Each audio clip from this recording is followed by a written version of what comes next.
touch the skies. Cheltenham town and Forest Green, Gloucester City stands so keen. Talk of the county, loud and clear. Good afternoon and Happy New Year. Welcome to another episode of Talk of the County podcast, brought to you by Traffic Safety and Management, experts in traffic management, local depot in Gloucester, but support projects all around the UK. TSM keeps the roads moving safely, day and night, offering local operatives great career prospects in a socially driven company that generally looks after its people and their communities they serve. To find out more, visit www.tsmltd.co.uk. Before we start, I am and we welcome the usual clang. I'm going to say it's been a really good week for the podcast. We came third in the non-league podcast awards, which actually knocked us off our feet because we wasn't expecting to either get voted for or even get any votes. So really pleasing, and it's down to these boys here and you guys at home who listen. So we welcome our Cheltenham Town panelist, Chris Howes. Good afternoon, Chris. Happy New Year. Afternoon, my friend. Happy New Year, and like you say, thanks to everyone that voted and listens to us ramble rubbish for a couple of hours every week. We've got Dave Jones. Most know him as Dave Angel. Good afternoon and Happy New Year, Dave. Happy New Year. And we've got Sean, who I'm getting a bit concerned because he's been on time and his internet's been working for the last couple of pods. So good afternoon. Too soon, Dan. Don't be too soon. Yeah, very true, Sean. How you doing, mate? Brilliant. Right. So what we're going to do, we are away. Yeah, that's it. His internet's gone. What we're going to do, we're going to crack straight on with it. So we're going to go with Around the Grounds with Chris Howes. Over to you, Chris. We are going to talk of the counties around the grounds by Chris Howes. Yeah, thanks, Dan. Let's go around the ground. Sponsored by BAM Recruitment. They find better matches than most managers in a January transfer window. Whether it's temporary or permanent, they put the right people in the right positions. Engineering, construction, and operational. No VAR needed. Check them out below. We start with the ladies, and Cheltenham Town are currently in action at home to Rail Bedford. At time of recording, they are currently 5-1 down with 10 minutes to play. Forest Green's trip to Pucklechurch Sports is postponed, while Gloucester City don't play until the 11th. In the Southern League Division 1 South, it was the contrasting 4-1 results for Bishop's Cleeve and Hartpury. Cleeve beating Sporting Club Inkborough 4-1 at home, while Hartpury lost 4-1 away at Malvern Town. Hartpury are away at Sporting Club Inkborough on Tuesday, while Cleeve are home to second place Frome Town. On to the Hellenic Premier Division clubs, where yesterday Slimbridge were at home in the Challenge Cup, where they beat Westfields 4-0. In the league, Cirencester were home to Cribbs and won 4-0. Mangotsfield were away at Pershore and won 3-0.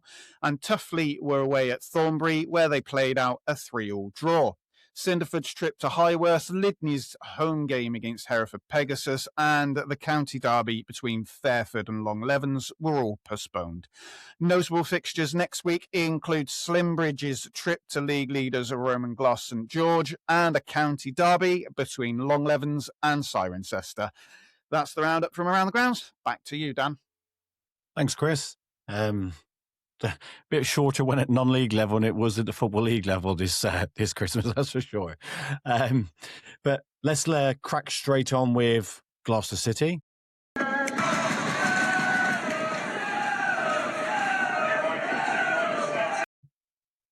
And Dave, so it's quite a quiet game.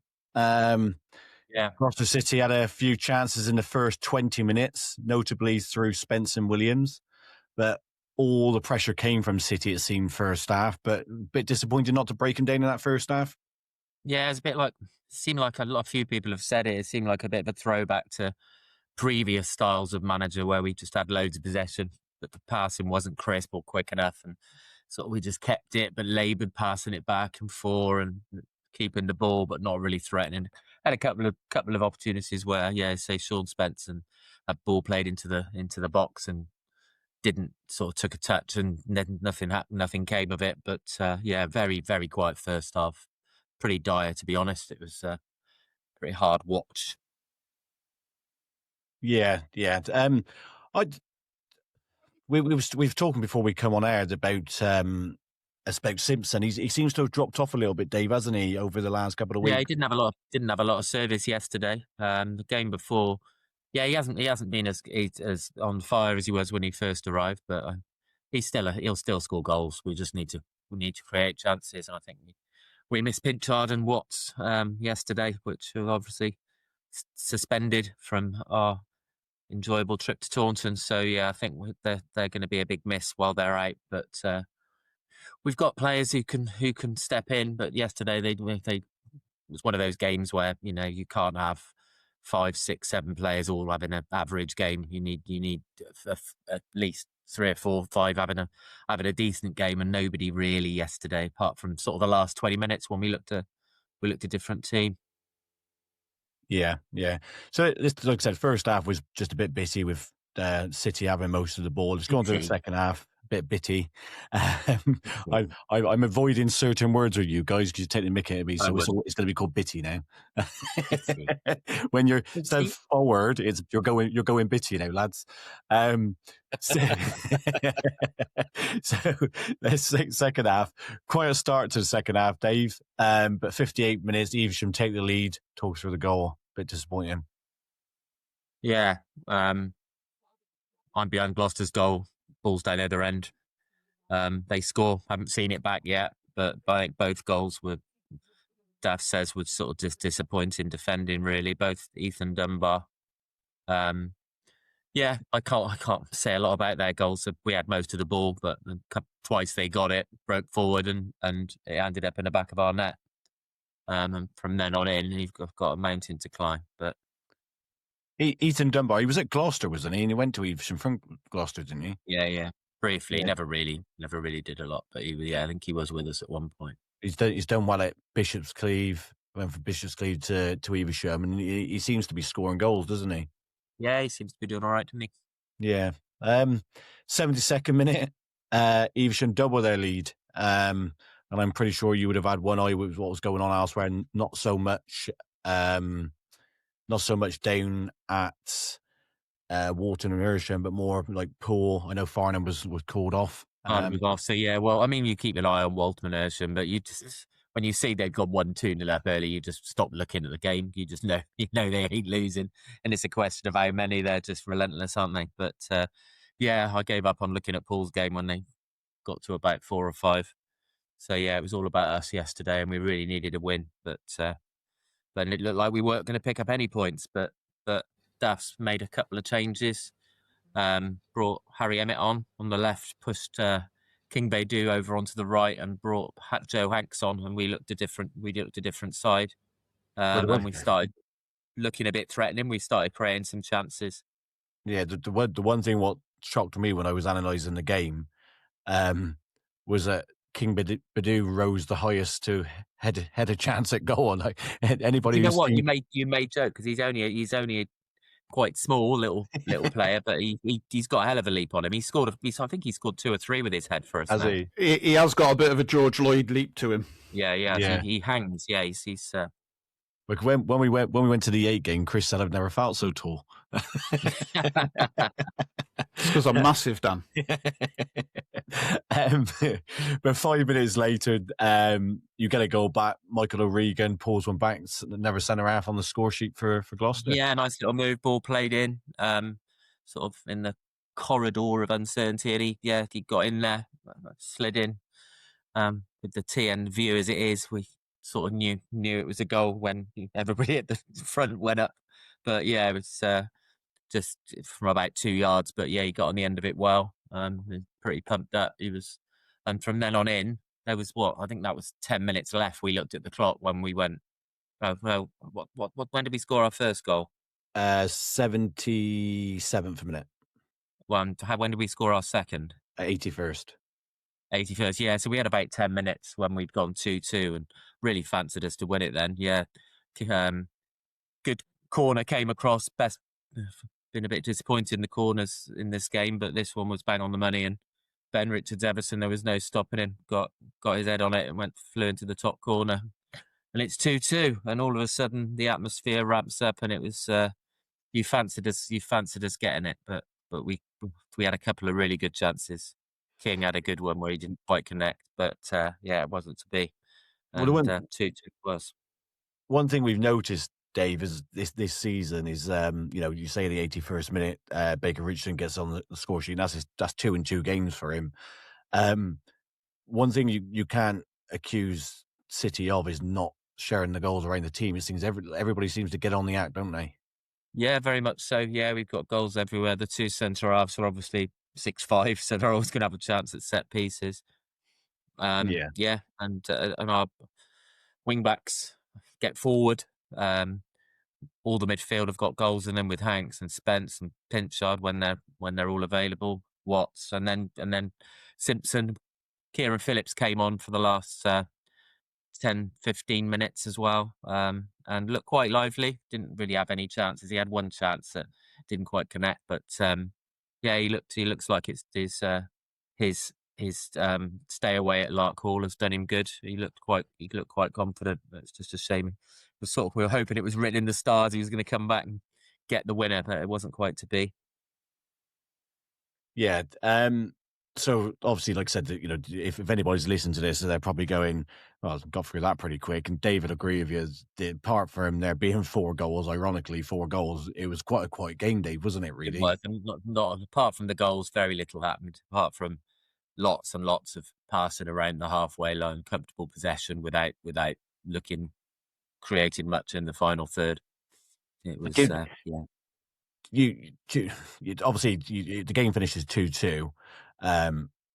Disappointing for you because you've been saying over the last couple of weeks now, Dave, that you're not going to give up on the title, but it's now 13 points now. 13 points. We ain't. What on earth aren't dropping more than 13 points more than us between now and the end of the season? I don't think so. Yeah. That says everybody else just concentrate on ourselves and get as many points on the board as we can get, and what happens elsewhere. But really, can't see it. You would need to theoretically not drop any more points this season, and then to lose. Well, we've got to play them twice. We'd have to beat them twice, so that would bring it to 7 points. 7 points, yeah. And then they've got to lose another 3 games, plus it would have to be 3 games because their goal difference is better, really. So unless our goal difference improve dramatically, I can't see them losing 3, us beating them twice and them losing 3 times more than us. I can't see them losing 3 times this season, to be honest. No, let alone 5 times, which would have to be with us beating them twice. So yeah, it's a second is the target in my head, and it's going to be a close run thing, I think. Poole are really started to show form. Old Shaq Gwengi is banging him in left, right and centre. Got another hat-trick yesterday in their 7-0 win. 7-0 victory at home to Plymouth Parkway. So, yeah, it's going to be a three-way tussle, I think, for second, with us, Poole and Farnham. Yeah, it's we can't afford more importantly, Dave, how are Bristol Telephones doing? I don't know. I was hoping you were going to mention that in the roundup, but unfortunately, I'll have to Google it. Who are Bristol Telephones? I still don't get this, guys. It came up because I think I mentioned them once because they were an opposition team in around the grounds, and Dave has just clung to them ever since. My second team. Even my missus says when she hears the pod back, she goes, "Who are Bristol Telephones?" I went, "I actually don't know." So yeah, obviously Poole wins 7-0. That puts you down into 3rd place on goal difference, but you still have that game in hand. Farnham was called off. You've got to kind of be looking at Farnham really and hoping that they're going to be what Sean thinks about Rochdale. That Rochdale and 4 games in hand. They've only got 2. Was it 2 games in hand? Is it 2 games in hand or 3? They've got. I think they've got 3 on us, 2 on Poole. I think Farnham. Looking at Farnham, I think they've got dropping points in them. I think it wouldn't surprise me if they do drop more points than us to the end of the season. But yeah, I think we've got to just try and get as many points as we had, that needs to be enough for second for me to go into the playoffs with high levels of confidence. But if we finish 4th, we're realistically looking at an away semi and an away final if we get through the semi. Yeah, like yeah, and it's a big ask. It's a big ask to go away twice and win. So if we want to achieve the goal of this season and getting back to the National League, then I think by far we really second is can't the importance of finishing second can't be stressed enough. yeah. So and we've got a tough little run of games coming up as well. So Well, you've got. You are correct. It's two games far, and we got a game in Andover, and they got 3 over Poole, and they're 5 points behind yourself. So, you know, you need them to lose 1 or 2 of them, don't you? Because what I was looking at, Dave, yesterday, because you know we know how tough it is in the Southern League, and you're saying about the money what comes up through non-league now, like some of the clubs who are at the top. But I was looking at the potential clubs who could be in the Southern League next season. You're looking Chippenham, Enfield. I know Eastbourne will probably play over in the Isthmian somewhere. But you're looking at Chippenham, maybe, you know, Farnborough, Hampton and Richmond. So you could potentially lose. One time I was looking at it and it looked like Bath and Salisbury and Chippenham could all be involved in it, but they've sort of pulled away now. But yeah, I mean, it's always going to be a competitive division. Yeah, it's a tough division to get out of, but I'm sure we will eventually. So obviously, you know, on to Daft's thoughts on the game. He was really honest. He said he was really disappointed, not at the races, too passive. He said the sucker punch in the second half, obviously being on top and then them going 1 and then 2-0 up. But he just said it was a poor day all around for Gloucester, and which is strange because you was 2-0 down, you come back to 2-2. But you know, I think he expects better from the team, doesn't he? Yeah, he sets high standards, and yesterday I think he felt that those standards weren't met. In the first, especially in the first 70 minutes, they showed a lot of heart to come back and get a point, but it's just, I mean, who knows? That point might be an important point at the end of the season. We haven't got a crystal ball, so we'll find out in May. 100%. He did give credit to Evesham. He thought Evesham were very good. Yeah, they're a really well organised, well drilled. You look at their side, and I mean, they've got a few players that have been with us and deemed not good enough and been shipped out, but he's organised them into a really, really good unit. That they're not the prettiest, but they don't, you know, they're effective, and they're a hard team to beat, as they've proved by their league position. They've got some good results this season, and yeah, we've not been able to beat them. We've drawn with them twice, so yeah, full credit where credit's due. Yeah. And obviously Gloucester created 3 or 4 other chances at 2-2, but he just, like I said, it wasn't good enough. The big thing as well for City, when you look at these games where you would be expecting to win at home, Dave, missing like Ellis and Pinchard.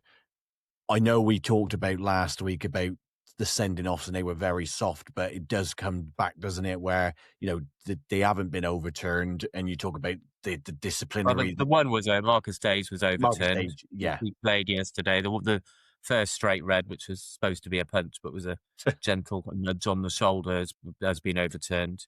And it's not actually finished yet either, I don't believe. Ellis Watts's, there's a further appeal gone in. So yeah, I can't really talk a lot about it, but I think we haven't heard the last of that. But obviously it's still costing you guys. Exactly, yeah. He's not available. So yeah. Until it's sorted out. So yeah, we miss him because they're possibly our 2 most creative players, Pinchard and Watson. To take them both out, it's a big breach. They're the most influential players. When we've been talking on the pod, we always mention Ellis, aren't we? Always mention Pinchard. Yeah. And it's not me sitting here saying that, you know, they're the sort of players in a game where you need a goal. They're the ones that you look to do a little bit of magic and get you that goal. And when you take them out, sometimes we can look a bit functional and lack a bit of flair. Yeah. And hopefully they'll learn from it. And like I said, this is not me sitting here saying that they've let Gloucester down. What I'm saying is that we talk about referee decisions, and obviously you haven't been able to get these overturned, so then you miss them. So it makes you just think of that. Yeah. You've got to play the game a bit better, haven't you? But pleasing for you yesterday, Dave. Another 1,500 plus crowd at New Yeah, Meadow. 1560 odd, getting close to 1600. Yes, another great crowd. Yeah, he did, Attendance average up to about 1200 now, I think. So which is really good, especially if, you dropping down the Southern Premier. You'd wonder whether some would drop off the gate, and it's kind of holding up, isn't it? yeah, I think people watch a win inside. We were struggling in the National League North. Yeah. And the crowds are better at this level, despite negligible away fans. So fair play to Evesham. They brought a good number yesterday. Good three figures. But yeah, the crowds have stood up. We just need to produce the performances when we get these big crowds to persuade the people to come back. And Yeah, he did. Duff did say that he was full praise of them. He said they was in full voice, and he did say that. He said, I haven't had to do this very often. He said, but I do apologise to them for that performance today. And you're right, because big crowd, you want them to come back, but some of them might just think, oh, we wasn't at our best, but still saw 4 goals. It's not as if we lost 2-0. So, just finally, Dave, on yourself, can you see anybody else coming in? Can you see Gloucester trying to strengthen them to make sure that they stay in that, to get that second spot? I don't think so. I don't know. I didn't expect Kane Simpson to come in, but there's not a huge amount of money sloshing around. I think the budget's probably used, and I think the only way we'd bring somebody in is to ship somebody out, and I don't really think there's anybody that looks like they're going, unless it's a loan goes back, like Roberts or Marcus Day or somebody. But I don't know. But I don't see any big major changes. I think we've got a good squad when everybody's available, and you can't really add much to it with the money available. So I think we'll probably go with what we've got, to be honest, but could be wrong. Leanne Goals looking for a club. We wouldn't wish that on you, Dave. Brilliant. Thanks, Dave. Short one for Gloucester today, and like I said, for a change, it's only you at the one game, and like I said, not a lot of talking points, which is pretty good because we've got a stacked program. About an hour about bloody Cheltenham now, haven't we? Forest Green first. We've got 2 Forest Green. But thanks, Dave. I might hang around for that before I go have my dinner then. And you can turn your camera off and eat your dinner, Dave. Let's go on to Forest Green Rovers.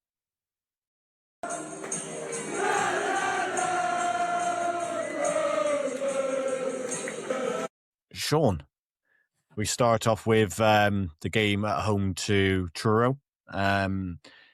First half, Rovers had a lot of the ball, but Truro set up with a low block. And to be fair, they made themselves really hard to break down, didn't they? Yeah. Obviously, I was just watching some of the highlights back just to refresh my memory, because it's hard to remember the first game, even the second game. We had a few chances. Nothing, didn't really create too many problems. I think it was just the same old story that we've had for the last bit of the latter part of the season. We've had a lot of the ball, not really done too much in the final third in ways of probably, working our keeper as much as we probably should be. You could do with like a clinical poacher type player, really, couldn't you? Yeah, we could. We'll get on to that one. Yeah, and then obviously the first chance to get the game actually came in for Truro, and instead, like you've been quite complimentary of Isted since he's come in, Sean, but he pulled off a great save, didn't he? To be fair, yeah, I say it sort of every week. He hasn't really done anything wrong. He's kept us in He's kept us in games, and he's also stopped us from losing games more heavily. Like I said, I'll go back to Brackley. He saved a 1-on-1, saved us again against Truro. Like I said, we had a couple of chances. I think we had a free kick, which sort of went straight into the keeper. Truro, they did what they set out to do, and they got a point. Frustrating. It is frustrating. I think results went against us that day, didn't it? I think you said that. Yeah. I think everybody pretty much won, didn't they? But I said 30 minutes, but on 30 minutes, Rovers take the lead. The ball comes in, drops to Biabu, whose shot is blocked. it comes to, and it's like a quick fire shot, isn't it? And I think it takes our goalkeeper by surprise and ends up in the bottom corner. Yeah, it was quite nice actually, because it was more or less from a set piece, which I don't think we've been too strong from this season. I may be wrong, but I don't think we've scored too many set pieces. Short corner gets played out, comes to Bayabu on the edge of the box. He takes, like you said, takes a shot. Great bit of defending. Truro defender put his body on the line, but unfortunately for him, it comes straight back to Bayabu, who just smashed, who had a second throw of the dice, and lucky enough it went in. So for me, that was kind of perfect, really. When you got a team that's setting up low, you need that goal to stop them, to hopefully try and pull them out, because they got to then take a bit of a gamble. And it's just really frustrating to score. So their goal come just before half time, I think. Yeah, it was 5 minutes. I was going to say 5 minutes after they equalised. Deeming obviously scores for him, gets the balls there and fires it in. But it's got to be disappointing, because usually, no disrespect to clubs like Truro, they will go to the likes of Forest Green and have that low block and hopefully hit on the counter attack. Yeah, that's what I mean. You always want to try and score first in them games, and we did that. And then I to be honest, for me, you don't really see it on the highlights. So if anyone's watching back, you probably won't see it.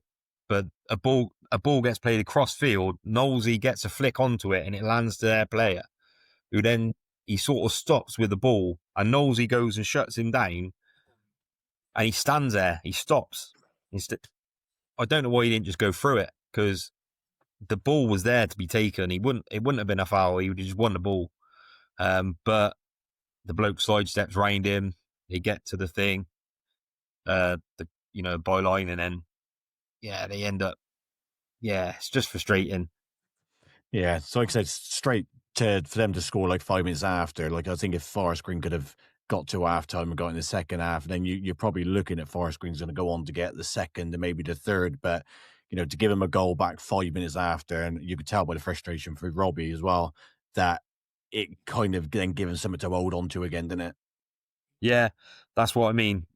Against these teams, you've got to score first. You've got to try and, get that first goal, and then you've done the hard bit. They can sit low, but you've got your goal. Eventually, as the game goes on, they've got to then take more chances, haven't they? They've got to try and push for an equaliser. But we just give away. I want to say it's a soft goal. It is a soft goal. I don't want to have a go at anyone, because they've all been great. Go on. It's just frustrating, because, like I said, Knowlesy, he needs to deal with that, before it's even in the You're blaming Knowles then? I think there's a mistake before that. I can't really remember what quite happens before there, but when I spoke to Robbie, I think there was a bit of a mistake before that. But for me, that was the big one. Knowlesy closes him down, and he just doesn't challenge. I think, comparing it to Brackley, yeah, it was a frustrating result. I think they ran more. They, at Brackley, we didn't seem to take, the first contact or the second contact. Against Truro, I felt we was a little bit more on it. But again, it was just frustrating up front. We didn't quite have the cutting edge. Yeah. Well, let's go on to the second half. And we were missing Macca still. Yeah, exactly that. Which was a big loss, I think. Again, start of the second half, a lot of the ball for Rovers were Truro sitting deep, which you was expecting that, for them to go in at half time. But Rovers had the best chance when the ball came to Babalola, and he had to score. Literally, he turns in the box, and I think he was shocked that nobody was around him, and he bent it wide at the right hand post. That's what Robbie and yourself and other Forest Green fans have been on about, Sean, isn't it? Those sort of chances you've got to be taking. Yeah, he's done well for us. So I don't want to sound like I'm not going to grill him. He's done well. He's done his job. He's worked hard. He's a unit. He's for a big lad, he puts a lot of work in. He does a lot of running. And he did have a chance as well, which I didn't mention in the first half. Just seemed that he took an extra touch and then the defender managed to get a tackle in. And obviously, again, in the second half, great player, but he's not going to be, that natural sort of goal scorer that's probably going to get you 20, 25 goals. He does everything else. It's just you need somebody who can just finish.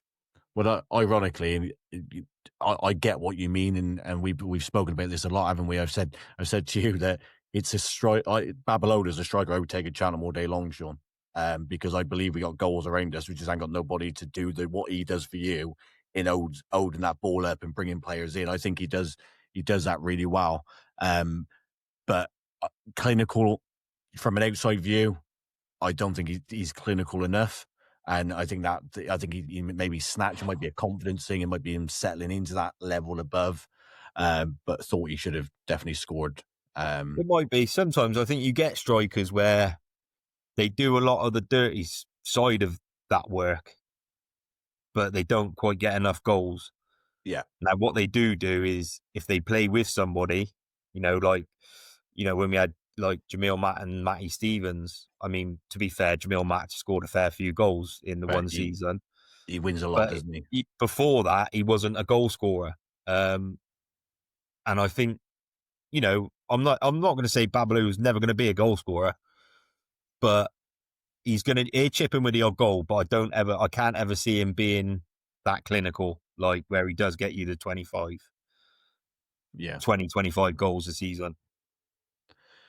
But in the 70th minute, and we'll get on to yesterday's game shortly, but I thought that Harvey for True may have had a chance of a penalty from Ennis. What was your view on that? Did you think it was a penalty? That was down. I think that was down near the end from where I was, so I couldn't really see. But I remember you putting a message in the chat about it. I don't think it was a cert, but it was. And to be fair, I've not seen it back, but it just looked like one of those ones when we've spoke before and we've gone, send them given. I just wondered what your view was on it. Yeah, no, like I had a different seat on Tuesday night. I'd done the hospitality, so I wasn't in my normal seat, which is on like the halfway line where you sent some photos of the slop. I mean, the food as well. Look lovely. So I think my view of both ends wasn't quite the same like it normally is. I don't want to comment because I haven't really seen it. Yeah. Obviously, Babalola has another chance, and the keeper says, well, on that one. But the one player I want to talk about, Sean, is we've given him a lot of praise, and he moved into midfield, and that was Mendy. I didn't think, from a personal point of view, I didn't think it was Mendy's best game against Truro. Do you agree? Yeah. I'd probably say that's probably one of his worst games that he's had in a Forest Green shirt. Every player has him. Again, he's been brilliant for us since he's come in. Like we said, he's a gem of a player. He's done quality. So it's like I said, it's frustrating. We lost the game. We didn't lose the game because of him. Drew the game. Sorry, we didn't draw the game because of him. Every player's going to have an off game. Obviously, that was his. As far as we can go with that, is just frustrating, isn't it? Really. Yeah. You can forgive him. He's been brilliant for us. So you just got to suck it up and move on. Yeah. The best chance of the second half for Rovers, we talk about the Babalola one, but the one that dropped to Dauch, literally the last kick of the game. Any other side of the goalkeeper, Forest Green winning that 2-1, but he hits it straight at the goalkeeper, and he's a bit like Luton all over, isn't it? Yeah. It's, obviously, I wasn't sure who it was at the point. It looked like there was a couple of players in there. Obviously, then when I found out it was Dauch, and then I saw the highlights a bit clearly. And yeah, it's just frustrating. Obviously, it was identical, wasn't it? I think to that Luton one. Right at the end, he's like just tried to side foot it rather than just lever it. I feel sorry for him. He's come in, he had quite sort of high hopes. He got injured, he was out for quite a while, and then he come back. I think it was just before Luton, and he's just not. He's just not quite been at it. Again, he hasn't really played, but then he hasn't really earned to play. Do you know what I mean? Yeah, That might be hard, but yeah, I think sometimes you look at you look at Whitwell. He's obviously done well for you guys, and Dave has obviously started on the bench a lot. But this is the reason the likes of your Forest Greens, the likes of your Cheltenham teams get these young Callum Wrights, Harry Whitwells, your Dacias, because they're being sent out to make those mistakes. And it's their first. It's not as if they're like 25-year-old strikers who have been in the game a bit longer, but that's what they learn from, don't they? Well, you well, hope yeah, so anyway. you'd like to think so, and like I said, from speaking to people, and I obviously spoke to Robbie, and it was frustrating because he obviously made that chance at Luton, and you kind of go, all right, that's a mistake. He hasn't really played. Again, he hasn't really played, but you expect him to maybe learn from it and maybe just leather it. And when you see it back, yeah, I just think he just got to hit that. You're so close to goal. If you smash that, the only way that's hitting the keeper's stopping it is if you smash it at him, and the chances are you're going to smash it under him or beside him. So, yeah, I feel sorry for him. I'm not sure what's going to happen with him. I don't know if he's going to go back to Coventry, if we're going to keep him. Obviously, I think he needs more game time. I'm not sure he's going to get that with us. Yeah, no, I don't know that for a fact.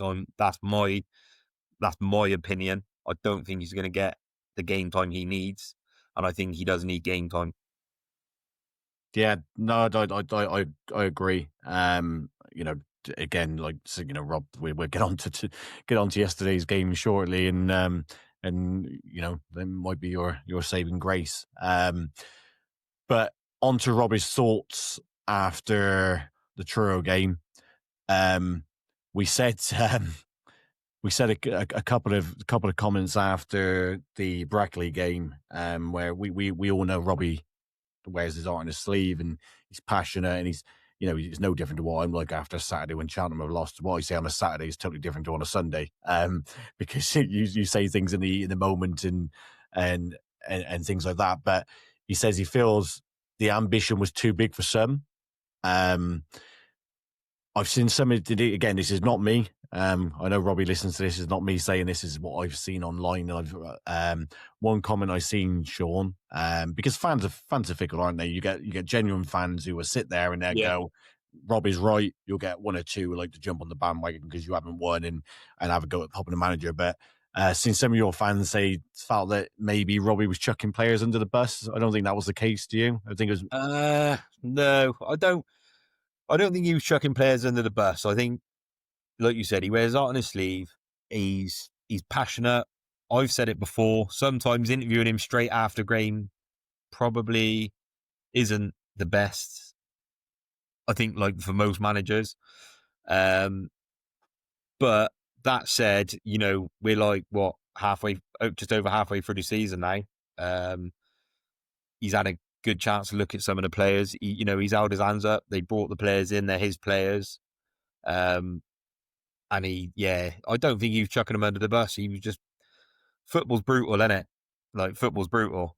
And you either make it or you don't at certain teams. And I just think there are players there that just haven't probably quite made it. Some of them might have taken a level up. Like, some of them are obviously alone. I don't know 100%. I couldn't tell you what players he's picking out. And even if I did know, I wouldn't single them out now. I took a good guess by who was on the bench yesterday. I was going to say, I think, there was someone not in the squad yesterday who played on Tuesday. So I think everyone's got their own opinion. I'll leave that up to them to make that decision. Whatever comes of it, it come of it. But hopefully some of these players that, that are being talked about or not being talked about or that are in that sort of bracket do go away and get some regular game time, because sometimes it is just, you've sometimes got to have a bit of a reset, haven't you? Maybe take a step down, play some more games, or just move to another team at the same level that might not have the same ambitions and just play a few more games. It's happens to a lot of players. And if anyone does go, I wish them all the best. But yeah, I mean, we need to be a little bit better going forward. What do you think of this comment then? And you know this one is, obviously we won't name drop people, saying the football is predictable and predictable and boring. Do you think that's an unfair comment, or do you think predictable? I'm not too sure about. I think Robbie said it himself. It's got a little bit boring last couple of games where we've not been quite at it. Start of the season. We've been coming on the pod and we've been playing really good attacking football. We were winning games, should have been scoring more goals and things like that. I think, like I said, the last sort of couple of games, it has been a hard watch. And I think Robbie said that after I think it was the Bracknell or the Truro game. But predictable, I'm not too sure about, because yeah, I mean, Robbie chops and changes all quite a bit through the game sometimes to try and be more positive. So I'm sort of 50-50 on that one. I think again, it's the same person I'm talking about. I seen him tweet yesterday, and he seems in a different light that this week. It's the comments of a football fan, isn't it? We all say things, and which is utterly rubbish. You say things out of the frustration of the result, I think, sometimes, rather than looking at the overall picture. Yeah. And we've all done it. I've done it sometimes. But yeah, sometimes, like you said, when you say you sail or feel on a Saturday completely different to how you feel on a Sunday. 100%. I have that quite a bit. So that was the Truro game. You had Halifax, but before kick-off on the 1st of January, you announced the Ricardo Reece had signed for Forest Green. We've spoken about him a lot on the pod, so I think Dave's received his 10% off Robbie already. And that's in hair gel and face wax and stuff like that. I tweeted Rob, would tag Robbie in saying, "Oh, can I get my 10%?" just as a little joke. But then I didn't realise the abuse it was going to lead to from Merthyr Tydfil, Merthyr Town fans. I ended up battling with them online. So yeah. To be fair, I mean, they've been pretty good with Forest Green signing in. Yeah, they're fine with Forest Green, and they just don't like Gloucester. So any excuse, I think, just. But yeah, I mean, does anyone like Gloucester? Not really. No, I wouldn't imagine. But yeah, I mean, exciting signing. Obviously, Dave was the first one, I think, to mention him on the pod. And then I think for the moment he sort of spoke about him a couple of times. I think a few of us were all kept watching out for him then, didn't we? And we were just seeing, how he progressed through the season. And I've not watched anything of Merthyr, so I couldn't tell you a lot about him. I just know he scores a lot of goals. But yeah, I mean, it was an exciting signing, wasn't it? So something to look forward to. Yeah, well, let's get on to the game then. Reece was involved in the first minute. Questionable penalty. I haven't seen it back, but I did message you straight away and said I would be screaming for that. Did you think it was a penalty? Do you know what? It's funny. I think I did scream for it, Dan, but I can't remember it. I when you messaged in the chat about it, I said to the lad next to me, I said, "Yeah, apparently we should have had a penalty in the first minute." So I think I shouted for it, didn't I? But I just cannot remember it. It was one of those ones where I even look back at the highlights. There's nothing on the highlights. It's definitely one of those ones, Sean, that if it's in a centre circle, the referee's blowing all day long. He goes in side by side with the defender, and he just sort of then when I'm not sure he's going to get to the second ball, but he gets to the first one, and the defender sort of like with his side of his thigh sort of eases him to stop him getting to that second ball. Is that Reece?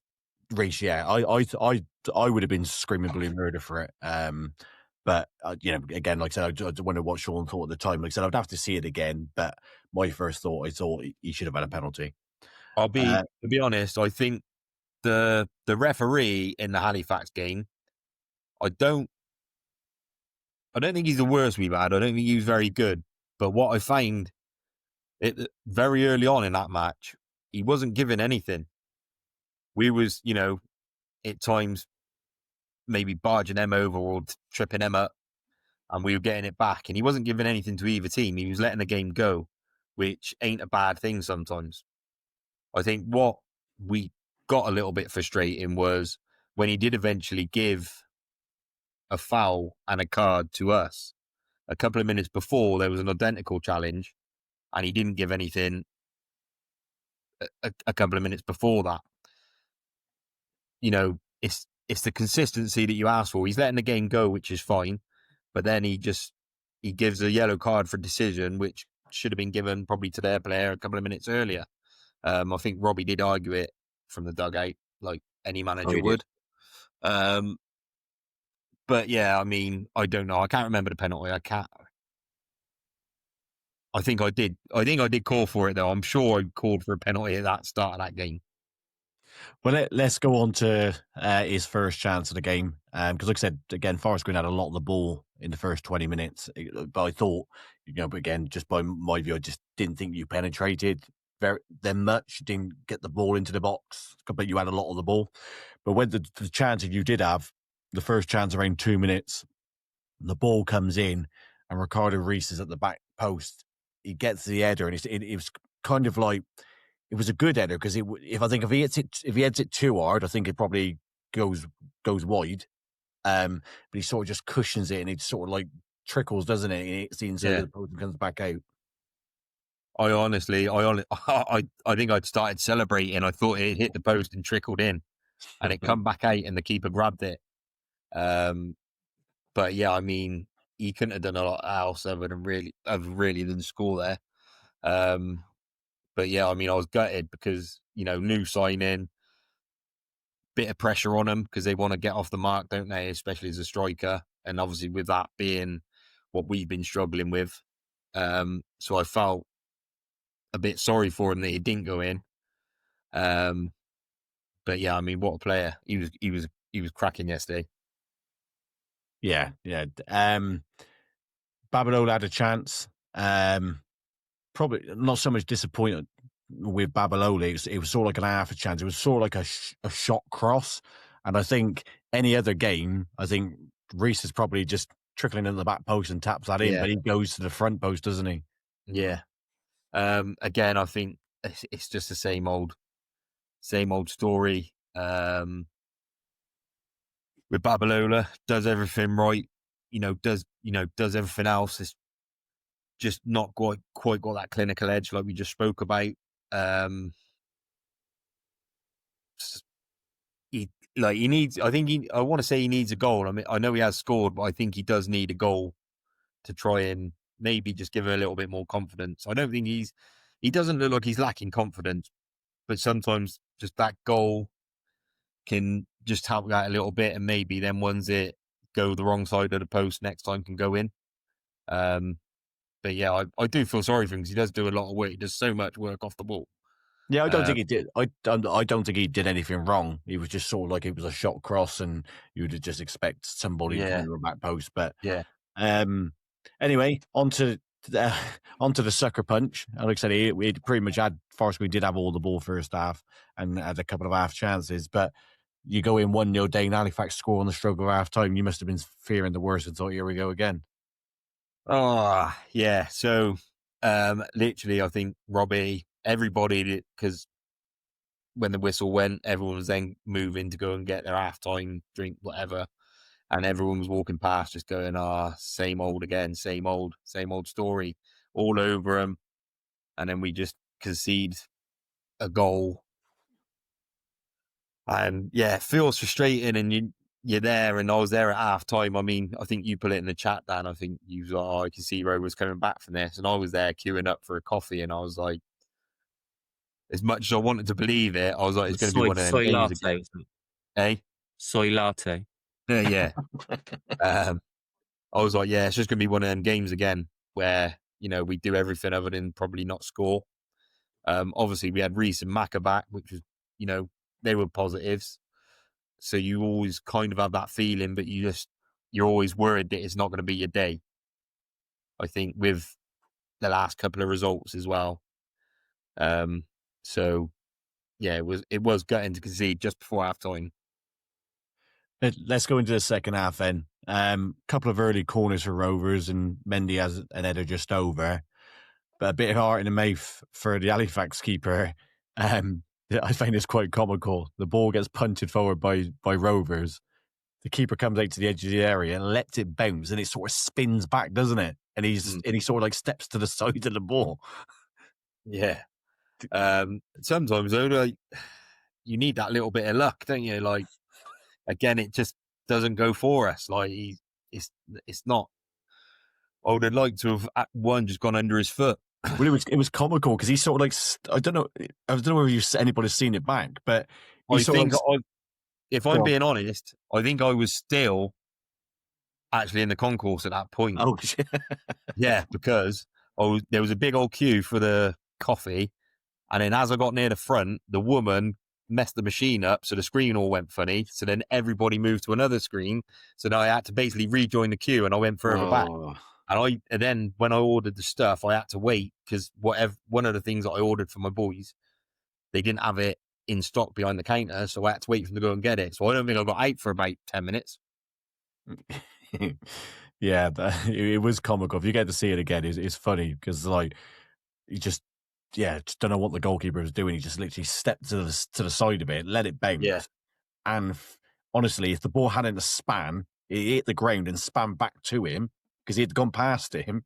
Oh, okay. It would have gone in. It's comical, real comical. And then there was a bit of sloppiness from Babalola. Halifax played herself into trouble.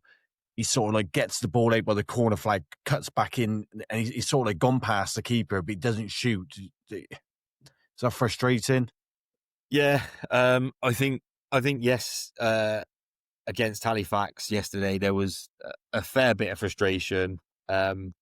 I think there's opportunities there where we probably don't shoot when we should, which was a big thing a few weeks back with Robbie. But I think also it's like our deliveries into the box. Like Knowlesy done great. Puts a lot of hard work in, and he tries to put a cross in. It don't leave the floor and beat the first man. And Babalola, he gets these chances, and he can't quite get a shot off, or if he does get a shot off, it goes wide or over. I think there was a moment as well where like Gilly had the ball, Kenji was on the edge of the box, acres of space, but he doesn't pass the ball. And I can even see Robbie pointing at Kenji, like basically trying to tell him to pass, and he just keeps hold of the ball. So there's a lot of frustration there. And I think, again, I keep saying it, that's been one of our issues. It's the final third, like the choices that we make in the final third. Just we're not shooting when we should, and we're not passing when we should, and that's been a big thing. Yeah, definitely. Halifax have a breakaway, and they had a bit of touch of Rovers about them on this one. I thought if they'd have shot, they'd probably score. He gets in the area, takes a touch, and then Rovers clear. But then 6 minutes later, it was the welcome to Forest Green Ricardo Reece. Gets his first goal. The Halifax keeper makes a howler, doesn't he? It was actually Babalola who gets the flick on, and the keeper's either going to hold it or just push it out, and he just drops it. But Reece does what a goal scorer does. He reacts first and taps home. That goal is a prime example of what we've been missing. And, this was part of the reason why I think Ricardo Reece was brought in. It's a national league. It's probably the same, like, yourself in League Two. Keepers they do make these errors. They do, they make stops, and it's having that player following in, just gambling on any ball that might come back out to him. And we've probably not done that enough this season. Obviously, like I said, Reece was brought in for that reason, and that was a perfect example of why we signed him. Striker sniffing out a chance, they wasn't there, but he's making that move to make sure he gets there. Because if he doesn't start making that move before the keeper makes that error, he's never getting there before the keeper. The keeper will get his hands back on it. So I thought that showed, what exactly why we signed him. That was a perfect goal for him to score. But it was funny because I put in our chat, didn't I, that I thought the first 20 minutes of the second half, he was really quiet. I was thinking, is Robbie going to take him off? But the reason I didn't put it in our chat was because of that moment, because I just thought, and to be fair, pop up. That was excellent reactions with how quick with how quick he reacted to that. That was brilliant to see. Because he had a centre half in front of him. He'd centre half, he reacts quicker. Yeah, the way he reacted to it was brilliant. And like I said, that's what you can't teach, isn't it? And I think it transcends levels. If you've got that sense of anticipation to get on the end of things that he's got, I think that's why I've said before that I think he'll score goals. So it was quite refreshing for him to get that, because one, like I said, that was a prime example of what we've been missing all season. But two, it's like a monkey off his back. Pressure. He scored, he's got a goal on his debut. You can't ask for anything more than that, but you can get more than that, which obviously we did. Yeah, and he does have a chance 5 minutes later. He could have got his second. He goes through one-on-one with the keeper, but the keeper obviously hits it. The keeper saves it. You're not going to be too hard on the lad, are you? Mate, I was going mental because it come to him, and I'm like, he's the one player that you probably want that chance to drop to, and he just scored, and I just thought, that was perfect for him to go and win the game.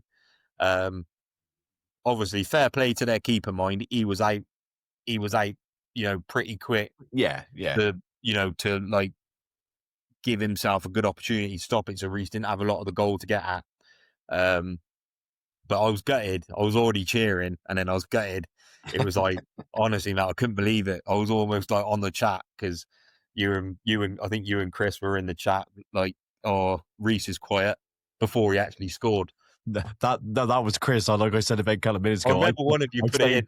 I stayed quiet because I just knew that if I put it in the group that he'd been quiet, he was going to score, and he did. Yeah.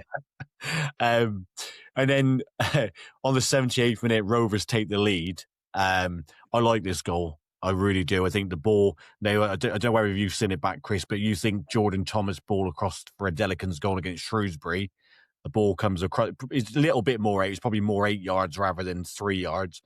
Comes across, and it shows what a goal scorer can do, because usually you'd probably get a striker who'd want to take a touch and then hit it, but he pulls off his defender, finds the space on the back post, and slots it home. Yeah. So I thought it had gone too wide, and we'd missed that opportunity of him to slot that in. And when he did, I couldn't believe it. I did say to the lad next to me, I said, how the hell did he get that? But yeah, watching it back, I think you're right. He's done everything perfect. And what I liked was what you said. He took it first time. He didn't take a touch. And it's that decision making, which, we were just talking about, whether, we've had opportunities before we signed him where I think players could have taken a touch and they haven't. And they've had opportunities where you need them to take it first time. And I just think, it's only one game in, so it's hard not to get carried away. But yesterday he was different gravy. We would all be doing the same, and banter aside, if that was a striker at Gloucester, he seemed to have everything. He's got pace. Like he ran down in front of us with the ball. Like I couldn't believe how quick he was. He's just got everything, and he knows how to finish. He knows where the net is, and like I said, if his decision making is going to be like it was yesterday, my God, he'll probably start challenging Ollie Pearce for the Golden Boot this season. Yeah. Mate, honestly, he could have had 3 or 4 goals easily yesterday, and you wouldn't have. No, he His did. chances were that good. But he has another chance, doesn't he? Obviously, Halifax play themselves into danger, and then the ball's bobbling around, and like Reece has just got to hit the target, and he hits the post. And that I could have think been the keeper his tips it hat-trick. onto the post, didn't he? I thought he just knocks it past the keeper, and I thought he'd just hit the post and come back out. But it didn't seem to settle at his feet. And when he did, he just got the chance and hit it. But he'd be obviously disappointed because an hat-trick would have been, a dream to score 2, but it would have been absolutely delighted when he just scored. I think everybody in the ground was gutted for him.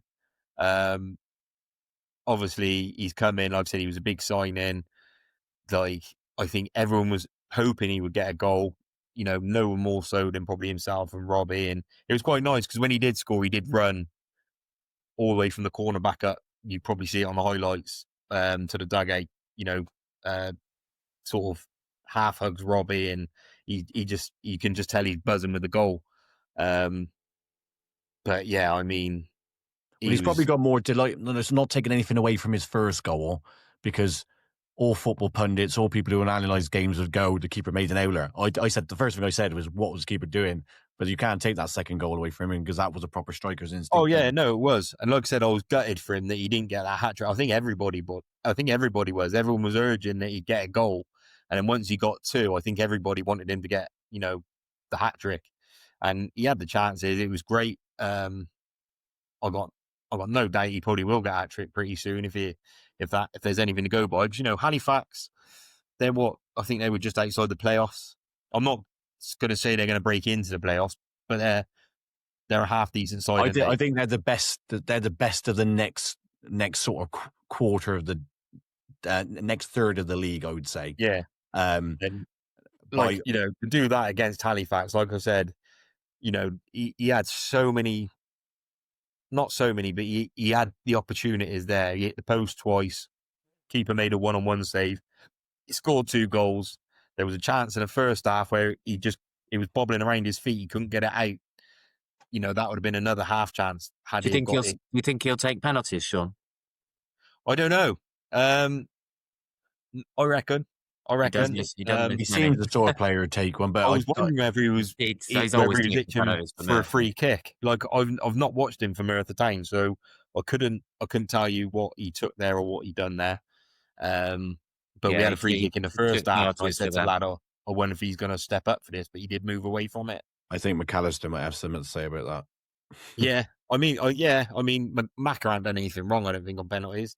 But as a striker, and when you're, for him, he's not really thinking to himself, I'm going to go and get a golden boot here, because Ollie Pearce is on 20 odd goals already. So he's only moved halfway through the season. But normally in a season, if you think you've got a chance in getting that,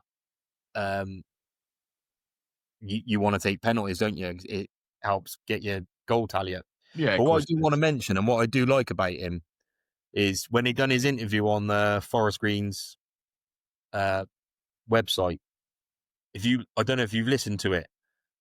Obviously, the guy interviewing him said to him, have you got any targets that you got for the season?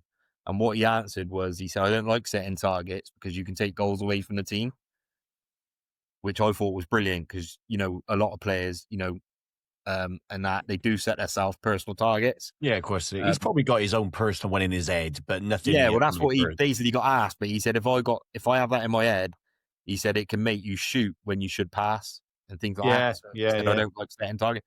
And I really liked his interview. The way he spoke was unbelievable. Like I said, I don't want to get carried away, but I genuinely think he's going up. I think he is going up. He's going to win the Ballon d'Or in 2030. Well, he will be a Premier League winner. What I will say is, I thought he was brought into Forest Green to convert chances, and he's missed 3 sitters. Oh, don't be like that, Chris. Anyway, let's go to the end of the game. You must have had your heart in the mouth when Halifax scored, and I messaged you straight away, didn't I? I said that he ricocheted off of Rovers players. So you can't blame the linesman because it was a melee in there. But the Yeah, ball we does were come off we were a little bit Rovers. confused from where we were because obviously the goal went in. So first emotion was we were gutted. Then obviously I saw the flag go up like pretty much straight away, and I was like, oh, it's offside. But then Robbie seemed to be a bit agitated with something. I'm not too sure what it was. And then the lad that I was sat next to was like, oh, he's given a penalty. And I said, he's given a penalty. He said, yeah. He said, that's why Robbie's so angry. And then I looked and I was like, no, I don't. I'm sure he gave offside. But then obviously I think you put something in the chat. And then after it all sort of calmed down, yeah, I think he ended up giving like an offside or something. Yeah, But he did flag straight away. But obviously, I had the benefit of watching it on TV, and as the ball comes in, he heads it. It gets headed away. But I think I don't know which was the Rovers player, but I think it sort of hits the Rovers player and then drops to him, and then he fires it in. But it's not one of those ones where you're going, Jesus Christ, the referee should get that right. It was a melee in there, but the yeah, I linesman, mean, we couldn't see it. And even now, I've looked back on the highlights, and I still can't actually see what it's been given for. I mean, maybe I saw a lot of comments online from, Halifax, yourself, and whatever. Maybe it should have stood. By time we got a little bit of luck. We've had a bit of bad luck. We should have had a penalty at Brackley and things like that. Swings and roundabouts, in it. They tend Like to all even sort of itself out. evens don't they? itself out. So I mean, yeah, it was nice just to get that win over the line yesterday. Yeah, and the last chance of the game, again, come to Halifax, corner comes in, powerful header, and it was well cleared off the line. It was a powerful header, Yeah, wasn't it? we seem to be holding on a bit, yes, like in the last couple of minutes. You know what I mean? We went from sort of being quite controlling to all of a sudden just holding on. I don't know, that's not a mentality thing from Robbie because he always wants to go up and score another one. I think when you've come off the back of two sort of poor results like we had done with Brackley and Truro, I think it's automatic where you're It's trying a to natural thing. You'll start just sitting. get that game over the line. You Yeah. just want to get that win over the line. And like I said, Halifax, they ain't no mugs, are they? They are just outside the playoffs. So No, I said to you, didn't I, in the chat? I said that they're probably better, that the best outside the playoffs, but I cannot see them threatening them. Maybe safe end. I would say maybe, yeah, I get your point. I was going to say the only other one I would say is probably Southend. Maybe Yeah. then they don't seem quite as strong. Well, they're in a different bracket again. They're holding on to a playoff spot, aren't they? Where like then from Scunthorpe upwards, you're all looking to win the title. So it tells you what the difference is between. And obviously with the games being called off yesterday. But what did crack me up, as we're on the subject of Southend, is I did see a comment online from a Southend fan saying we took Cardwell off them just so they could sign this effing jet. Thanks for not swearing, Sean. Well, I was going to whop it in there, but I thought I'd let it off. We signed Cardwell off a good season with Southend, and he did nothing really for us. We've obviously sent him back to Southend, and they were quite excited by it, I think, because of what he'd done previously. But he just doesn't seem like the same player. So it's quite nice. It's quite refreshing to know that we've given them someone like Cardwell. So it gives Halifax, a bit of a chance, I guess. Yeah. Let's go on to Robert's thoughts. So obviously, he said he thought Rovers were magnificent. Even if the result had ended 1-1, he said he would have been pleased, he said, because it was a better performance than the last two games, which it was, wasn't it? Yeah, it was. It helped having Macca back and obviously signing Reece. I think Robbie needs to take Teletubbies then, Sean Macca back. I think Robbie needs to take a bit of credit as well because bringing Reece in, he changed formation. And although it was, we had chances and we'd done okay and whatever, and from the first half, in the second half, I think it was Innes got cramps, so he ended up coming off, so he had to drop Mendy to the back again. And he changed. I think he went to a 4-4-2. And with obviously the substitutions he made, that kind of helped us break through in getting, some. I think it was Mendy actually that pushed forward and actually started off one of the goals. So I think Robbie does need to take a bit of credit there, because he did change formation, and he didn't. I think he put Reece a little bit closer to Temi. Then he started off, I think it was more of a 4-3-3, and then he went to like a 4-4-2. Yeah. Yeah. I stand. I'm happy to be quoted if I got that wrong, but I'm pretty certain when we started it was a 4-3-3. He did say he changed to a 4-4-2. He said he said in his press conference, he said because he went to a 4-4-2. He said some people look at that as an old fashioned now. He said, but maybe it's something we can look at going forward. Yeah, well, I think we've got the options there to do. Like he's said it, like you boys have heard it a few times, where he can change to a lot of different formations. And I've even said to people, I think we could even go to a 3-5-2, similar to what we played under Rob Edwards. We've kind of got them players there. Special shout out to Kenji yesterday, left back. He's come in, he's been a bit hit and miss at times, and he's taken some stick, which, where it might be deserved. But yesterday he ran his absolute socks off. At one point, he'd even gone down where his legs had cramped up. He couldn't get up. Robbie, obviously, I don't think really knew, and he did shout to him, like, get up, like, what are you doing? Because they were on the attack, and he got up and he could barely even move. They literally ran their socks off, him and Knowles, yesterday. See, I thought your man of the match personally was Kanu. There was a few balls that Halifax put in would have been in behind, where it would have been quite easy for him to do what a lot of centre halves do, let it bounce and then get into a muddle. But he attacked the ball, and there was a couple of times I thought Halifax were going to get in behind, but he defended really well. I thought he was really good for you. Yeah, obviously, for me, there was quite a few good performances yesterday.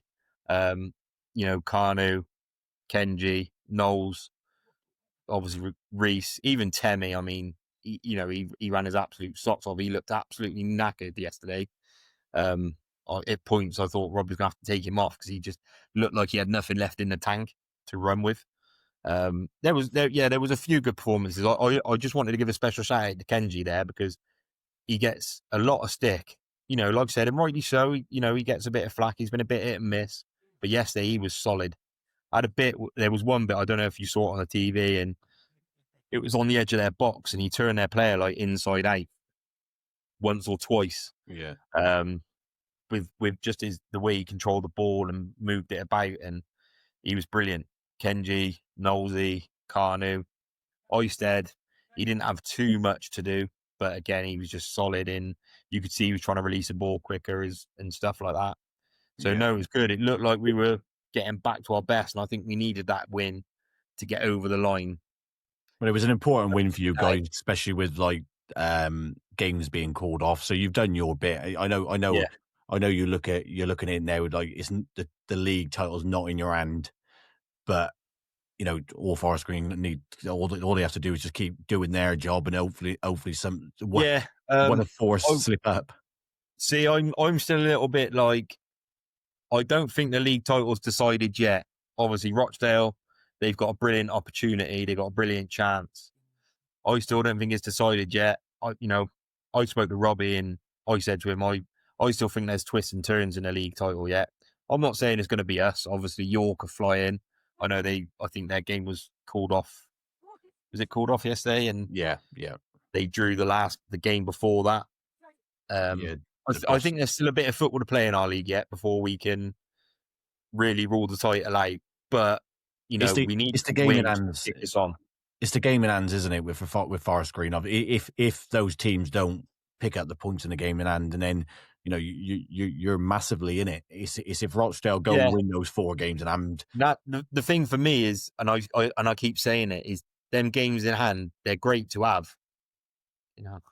They're great to have, but when you look at the games in hand, yeah, Dan, you might want to watch that a bit longer, mate. I just saw it. It's a hell of a goal. When you look at the games in hand, Rochdale have got Southend and Scunthorpe.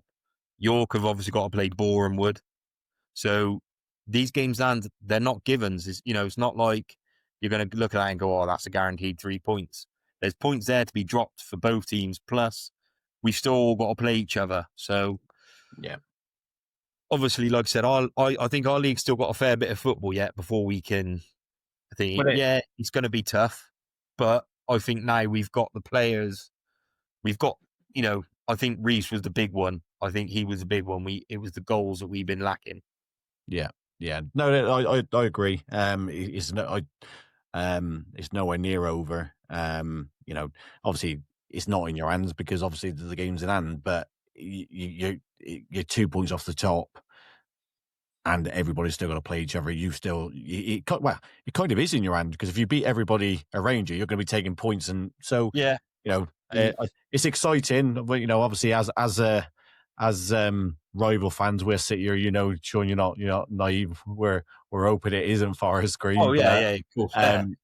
But it's exciting to be involved in for us to talk about as well. So I think it's watch this space, and it's going to be a great second part like of I the said, year. we create the chances. It's having someone to put that ball in the net, which we seem to have now. So we just got to keep ticking the games off one at a time. The old cliche, like everyone says, but just look forward to that next game and just do your job. Don't worry about what everyone else has got to do. Exactly. Yeah, you start worrying about other people, you put more pressure on yourself. You just win your games, and we've said this with Dave of Gloucester as well. And I know obviously it's not been the best Christmas for Gloucester, and it's probably put paid to the league title. But with Forest Green, you've had 2 slip-ups, and like Robbie said yesterday, had you probably won at Brackley, you're sitting top of the league. Yeah, exactly. That's the frustrating thing in the results.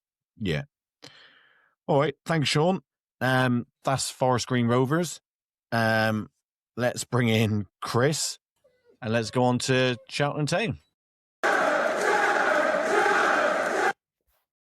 Hi, Chris. We start off with a disappointing game on the 26th, 29th. A 2-0 defeat at home to Swindon. It was a fairly even first half. That'd be fair?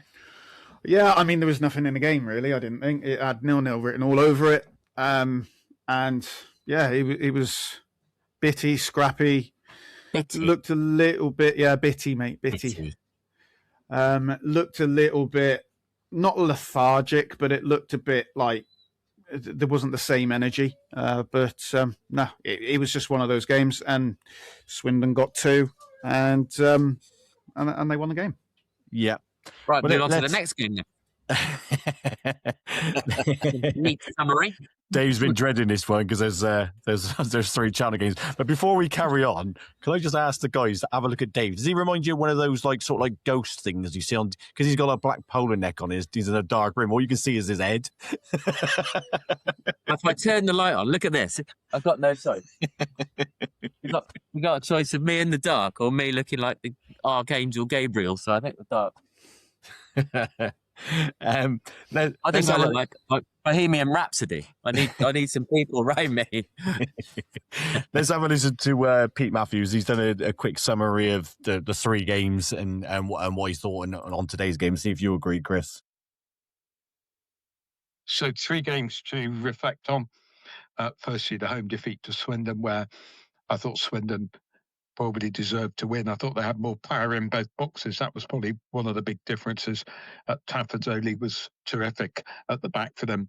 Palmer, a constant menace for them up front. Cheltenham, probably second best on the night. I don't think a 2-0 defeat was unfair. Possibly 1-0 might have been closer.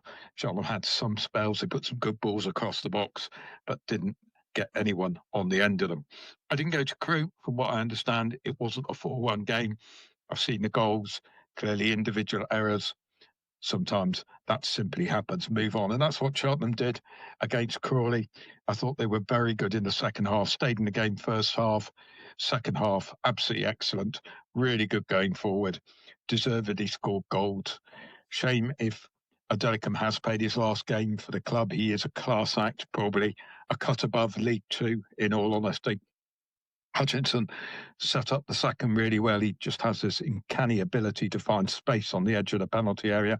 He didn't take his chance in the first half when he was in a good position, but the shot that was deflected, goalkeeper made a really good save. I thought Thomas followed up. And then the third one, what a great set-piece routine that was. Cundy has always looked to get on the end of set pieces. He does look pretty dangerous in the air, and it was a lovely glancing header. Job done. Now everyone can have a rest from the break and look forward to a cup tie against Leicester City. And when I said rest from the break, I meant break from the league, of course, and look forward to that cup tie against Leicester City. Ground getting close to full, should be a cracking atmosphere. We'll just brush over the Swindon game. Like I said, it was 3 games ago. So, did you agree what he says, Chris? It was probably a fair result on the night route, wasn't it? Yeah, and I mean, what Sean said at the start of the Forest Green section there was he could barely remember 1 game ago, let alone 3. So, yeah, I concur. But yeah, it was bit. Swindon probably did deserve to win. Palmer was good. Yeah, it was one of those games for me. Do you think he should have been sent off? No. In the first 10 minutes? No. Where I was... We spoke about that, and no, I don't think he does swing his arm at all. The reason I say it is where I sit at Wadham Road in the away dugout, he's right in front of me. I'm probably going a bit over the top when I'm saying he swung his arm, but when what he did, I think you saying you're going a bit over the top is an exaggeration, because you're massively going over the top, mate. I'm afraid. I saw 3 replays of it, and he doesn't swing his arm at all. I was sat 10 yards away from it, and he definitely leads of his arm. Why did you sit in the away dugout, Dan? I did, but I got the away dugout. I did, but I got suspended. You were like, from where I sit in the away dugout, I'm like, hey. Well, just behind it. But I thought he was lucky, and there was a few people around me. Not for me. Yeah, I'd probably send about 20 players off a game if I was a referee. Yeah, probably, mate. Yeah. And then the best chance for Cheltenham in that game come to Luke Young in the first half, and that it could have been different if he'd scored that. I think he's got to score it as well. He's got to at least hit the target. But it is what it is. Yeah. I thought they had a good shape for a penalty as well just before half time. Again, we talked about seeing them given. Is that the Thomas one you're talking about? No, that was the one when they went through. Yes, sorry, Thomas does. Yeah, the Thomas one in the corner, just under corner by the byline. Yeah. I've seen them given. I would have been disappointed, but I have seen them given. Yeah. The turning point in the game was actually when Glastal went off injured at half time. Because can we just the turning point for me was Glastal. He went off. Do you mean Glatzel? Glastal, I pronounced him for. No. Glastal went off, and they bring on Bailey and go to 3 at the back, and then second half, I thought that that's they kind of they were the better team second half. In fairness to them, but they deserved to win the game for me. But yeah, it was just a bit of a there wasn't as much energy from us in that game, and I think that told. Yeah, final score. But I think as well that you look at over the Christmas period, especially that game, like Cundy, the mistake Cundy made when their goal got disallowed, and seeing it from a different angle, rightly so. Now it was handball. I did wonder what it was. Oh yeah, 100% handball. Yeah, but Cundy at the time, great spot by the way. We do give refs and assistant refs some stick. That's a great spot. Oh, 100%. It was like I said to Sean. I said I don't know what it was disallowed for. I think nobody in the ground, none of our players even protested when the goal went in. But obviously, I think it was from the Swindon photography. I think they put it online, and it shows it's the bottom of his arm. And obviously, the rules of the game is if you score a goal and it's come off your arm, no matter what, it's disallowed. So, as you said, well spotted. But again, we get on to the Crew game next. But Cundy, he's just got to put it. He's got to put it out for a throw in, hasn't he? He's got to put it out for a throw in. Yeah, it's look, individual errors happen. It's part and parcel of football, and it's talking points for us. He has just got to get rid, basically. He doesn't, and we paid price. And their first goal came from a corner, again, a set piece. It comes in. actually offside. We've seen it. It was offside. But I think, like Sean said, maybe they could have had a penalty in the first half, so it does even itself out. But it was offside, so we say well done for the linesman for calling the goal. But obviously, that wasn't given. And then 4 minutes later, we're 2-0 down, and this game over. Yeah, I mean, I didn't think we were going to score at all anyway. So at 1-0, I thought it was game over personally because we just didn't look like scoring. But No. yeah, it like I say, it is what it is. We're not going to win every game. We're not going for a league title. We're not in that position. We're looking to stay in the division. I don't mind, and I've said this before, I don't mind losing to third in the league. No, That is just got no qualms for me at all. We've beaten second in the league twice, two or three times this season already. They're bonus games for us. So bonus points, should I say. Losing to third in the league is not a problem with me. No, and Cott says that after the game. He said, you look at their squad, they're better than us. And look, we beat them a few weeks ago, but they are a good side. They battered Bolton 4-0 in the cup just before we beat them. And Dave, what's for dinner? By the way, I can sort of direct some but it's not. Fair enough, mate. Makes you look more like a nun, but there you go. Look, the Swindon we beat is not the normal Swindon. The Swindon that played against us 3 games ago was the Swindon that beat Bolton. They were much, much better. I think you're being a bit harsh there, because I thought we was outstanding at Swindon, and even Ian Holloway said after, he said sometimes you just need to praise the away team. We were brilliant. Yeah.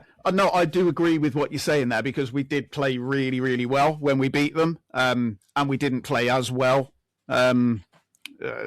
However long ago it was now, I've lost track of days, let alone games. But yeah, no, we weren't as good, and they were much, much better. Yeah, I thought they closed you down quite well. Yeah. Their press was really good. I thought they were shutting you down, and they were causing a lot of the mistakes. Yeah, they were, and that's what Notts County done as well in that first half. I think that's what Chris was getting at with the difference in the games. Yeah, 100%. He's not. I don't think he's taking anything away from your performance, but they didn't seem to be on it. Like they weren't, doing what they were probably good at. Yeah, no, it's fair. It's fair comment, and like that's why I say about Glasgow going off at half time. I think that changes the game, because if he doesn't go off, they don't go to 3 at the back, and then their press second half. Like I actually read actually had that written down. I'd like to apologise to Mr. Glatzel, by the way, for Dan's pronunciation. Well, their commentator called him Glasgow, so I'll go with the media. Thank you. And if I'm wrong, I'm going to get so much stick online. By the way, is it a forward? Is it a midfielder or a forward? So anyway, I wouldn't no idea. So Cots was agitated. He did have a little bit of a pop at Mr. Aliwell, didn't he? Look, you talk about Robbie Savage interviews after a game, straight after a game. Steve Cottrell interviews when we've lost are not pleasant for the interviewer. And yes, he laid right into Mr. Halliwell. Yeah, that's what I did say that though. Like, it's not just Savage. I think it stands for all managers. They don't get no cool down. The difference with Savage is Savage talks for about 5 hours to answer one question. Cottrell is just really snappy. To be fair, I don't think he talks for 5 hours to answer one question. He answers one question quite succinctly. It's just he then repeats it about 19 times. Anyway, so thanks for the clarification there, Dave. I think I don't think Mark Halliwell took it as personal. Some fan, but look, Mark knows Steve really well, so he expects it. Look, they know each other outside of football, so He knows what Steve's like, and even because I wasn't at the game, I was listening to the commentary of Pete and Mark, and even during the commentary, it was mentioned by Pete to Mark. Oh, I'll let you ask. I'll let you ask Steve that, and he very sarcastically said, "Yeah, thanks for that, mate." Yeah, no, definitely. Mark's even said, he said, I've known Steve Cottrell since he was 16. So they've known each other a long time. Anyway, that was a Swindon game. On to a bit more disappointing, which was New Year's Day. Before you start, can you turn the telly round and put Man City on? Move the flag a little bit. So me and Sean have we got copyright. right. So yeah, crew 4, Cheltenham 1. Pete's got a point. You know, I said to Sean in our group chat, Chris, I thought that, you know, Steve had been smoking something when he turned around and said that, you know, we were the better side. But when, again, that was on a... I don't think we were the better side. I don't think it was a 4-1, though. Yeah, that's what I mean. So on the Sunday when I wake up and I always evaluate the game a bit different, he has some point, because you look at the goals, you take those 3 goals away, which were absolutely given, which we'll get on to now, it could potentially end 1-1. Yeah, we could have got a point out of it, but look, again, Crew aren't at the bottom of the league, so, you know, they're where they are. And look, we're not going to win every single game. If we cut out the mistakes we made against Crew, we get to yesterday's game, and we'll cover that in a minute. Yeah. Well, when it did take us long to go 1-0 down, 45 seconds in, and we talk about Cundy against Swindon, about trying to cover the ball. He'd done the same. There were about 4 mistakes in that goal. Yeah. Number 1, the ball was kicked straight out. It was, but obviously it all come down to when the ball's on the edge of the box, Cundy sort of like shields the ball. Again, just put your foot through it. It gets nicked off. They take a shot. Day saves and they tap into an empty net. And again, we give ourselves a mountain to climb after. Day's got to push the ball away as well, by the way. 100%, Chris. 100%. And then 22 minutes, an uphill task for Cheltenham, this was really, really disappointing. You know, Archer gets the ball in the half. We break away. Don't. He should go 15, 20 yards further, then play that pass. But he plays on the halfway line. This is right in front of me at Crew. He doesn't look up. It takes 4 Cheltenham players out of the game. They break away. But Chris, talk us through how that goal goes in. But there's still a lot more to do, wasn't there, for them to score? And it was just so easy. Yeah. Again, there were about 3 mistakes in that goal as well, started by Archer, and look, it's just too easy. It's too easy. It's the defence had a bad game as a whole, and it's very rare that we say that. Since Steve has come back in, it's rare, but it happened, and it's one of those that, you know, you're going to get from time to time. Michael Flynn said it. We are going to lose games heavily at times. And the same applies. We are going to lose games. I'm surprised we haven't lost more under Steve. But, you know, the turnaround has been fantastic. And we can't lose sight of that. A couple of games without a win, it's not panic stations. Look at us now. And we'll cover this, I'm sure, later. We've got almost double the points of the people in the relegation zone now. Yeah, no, we have. But on that goal, do you think Day should do better at the near post? I always think Day should do better at the near post. Yeah, and then obviously Tompkinson's caught on his heels, and the lad literally taps it on the line. It's too easy. It's too easy. There's 3 or 4 mistakes in the goal, as I said, and yeah, it's just one of those. It's frustrating, but it's going to happen from time to time. Yeah, Cheltenham had their best chance in the first half before we get the goal. The ball comes in, Miller gets an header off the line. I was trying to make a case for handball, but it does seem to hit him on the hip, doesn't it? It's not even close to handball. Crew, well, I would say it was close because his arm was it was right by his arm. But I don't think, Dan, I've disagreed with you more before than I have in this pod so far. I don't think you've done your own work. It's mental. You need to go and do your own work, Chris. You're slacking. Crew get their 3rd goal. And again, this is the most comical goal of the game. The ball the ball comes across 25 yards. He hits it. It's probably going towards the corner flag. It hits our player on the heel, and then Day dives. And, look, I've said this before. Day struggles with a loopy bouncing ball in front of him. He always has struggled with a loopy bouncing ball in front of him. And he struggled there. I don't know what he's done. Honestly, don't know how he's missed the ball. It was harder to not catch the ball than what he did. I don't know what he did. I honestly can't give you the words as to what he did. It was the Cruise player's face when it hits him on the heel, and it goes to walk away, and then it goes in, and he's like, "Oh my God, I can't believe I just scored." It was comical. I was baffled. Was he credited with the goal, or was it given as an own goal? No, it was his goal. Yeah, it was on target. But they didn't touch it, so.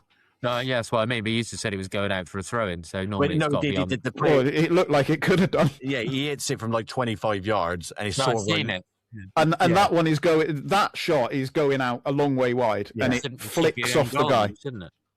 Say again. No, because it hit the attacker. No, it hit their player. Yeah. Oh, did they give it to the guy it hit? Did they? Yeah. It loops the other side, and Day sort of like flops, and it hits his hand. Yeah, I did see it. I just wasn't aware of who it hit. It wasn't great. But you've just given me a great word there, Dan, by saying Day flopped. He dived at it like a salmon. There you go.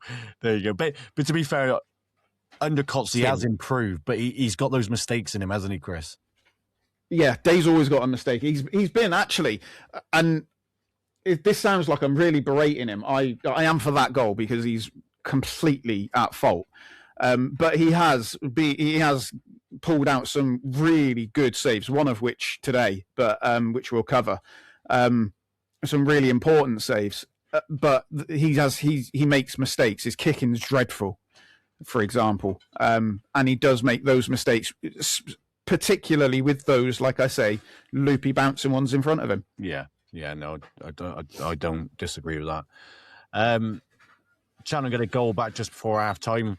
I think, like Sean mentioned, that saying it was a mistake when the Crew centre half. So I think what happened was, I think the two Crew centre backs were surprised that Archer managed to jump their midfielder, flick the ball on, and then Miller has a little bit, a lot to do, a little bit to do, but we know with Miller he likes to miss a one-on-one. But he buries that one well, doesn't he? He finishes it really well. Do you know what? I think he just hit it. I don't think he aimed anywhere. I think he just hit it. Because it seemed to be about there, next to the keeper's head. Yeah. I think he just hit it and it went in. Look, scored a goal on his first game back. All credit to him. Unfortunately, it was a bit too late for us. Do you think he's going to be someone Steve Cottrell's going to enjoy working with because of his work rate? And he does grab the odd goal, doesn't he? Yeah, he's Miller is the type of forward that Steve likes. Although Steve does like to have a big guy as well up front. So it means that we don't have to go looking for a striker. But I think we need one. Yeah, I think obviously when we get on to this with Archer and Adelican both departing, and we're going to need a couple of forwards. But anyway, in the second half, he makes some subs. He goes to 5 at the back with Archer and Thomas playing at wing back.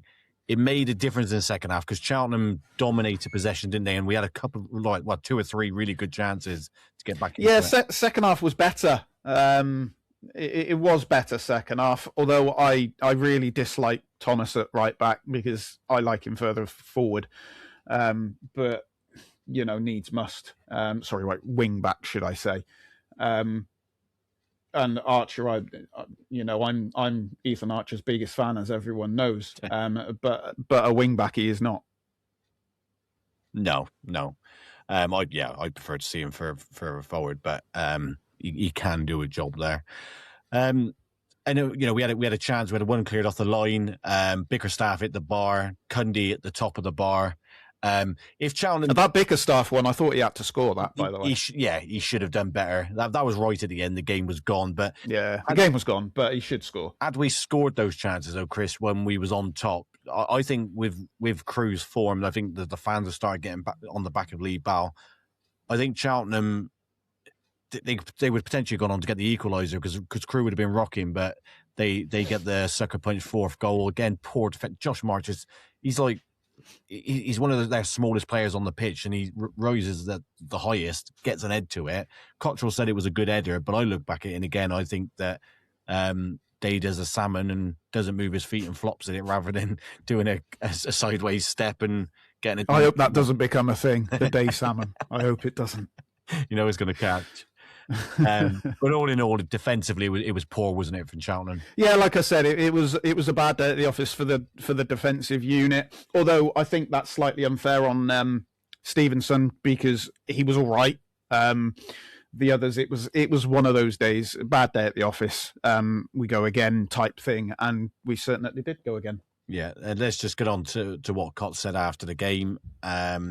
You know, Mark, we all joked and said Mark Alley was going with his tin hat on.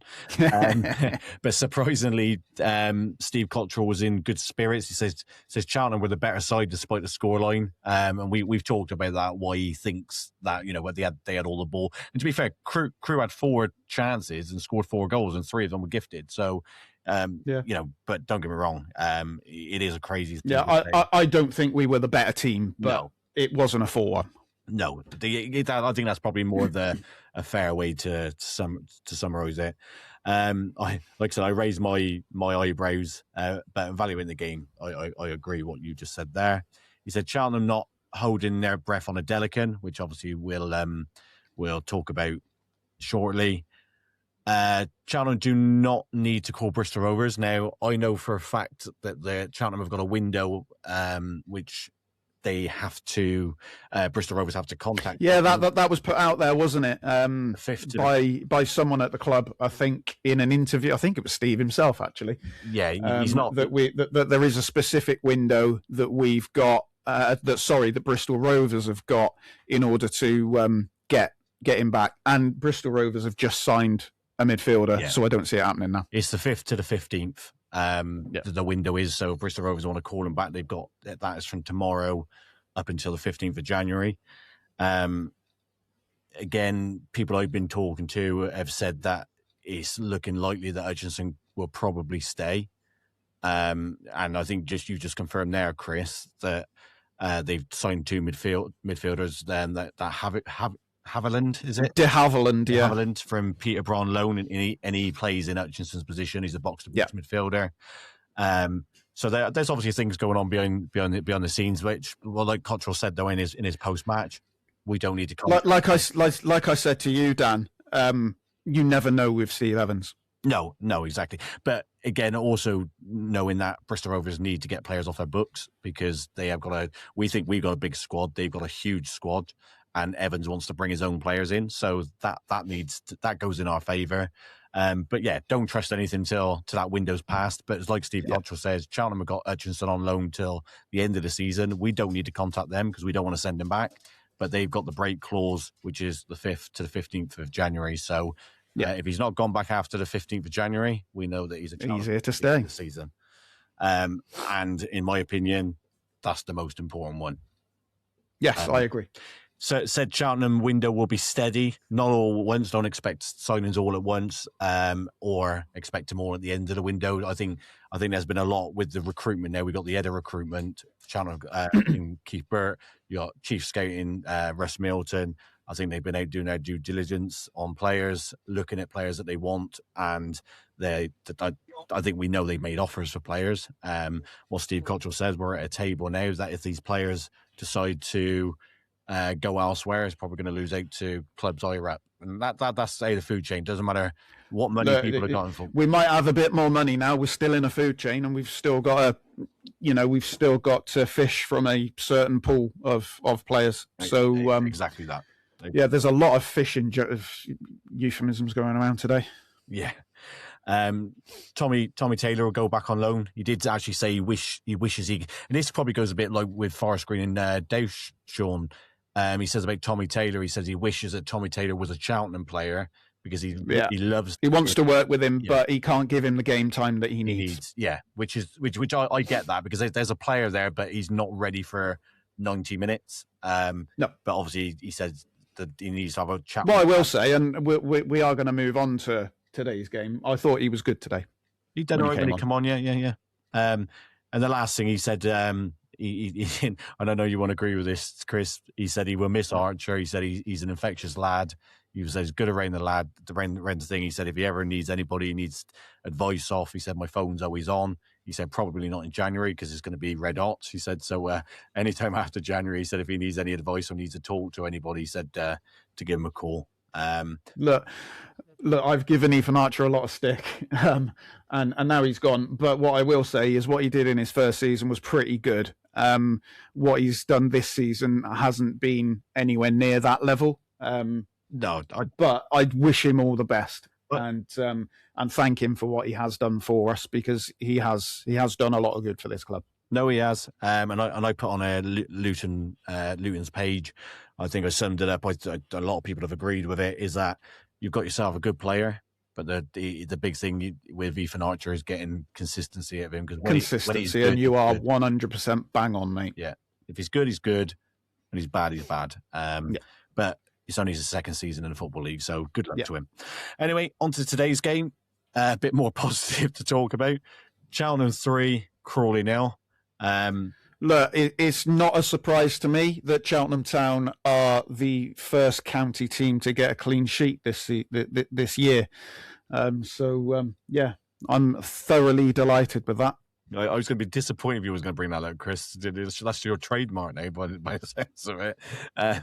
But yeah, you'll notice how quiet I was when Sean was talking. I was just waiting because I was waiting for him to either mention clean sheets or this moment. The first half was really quiet.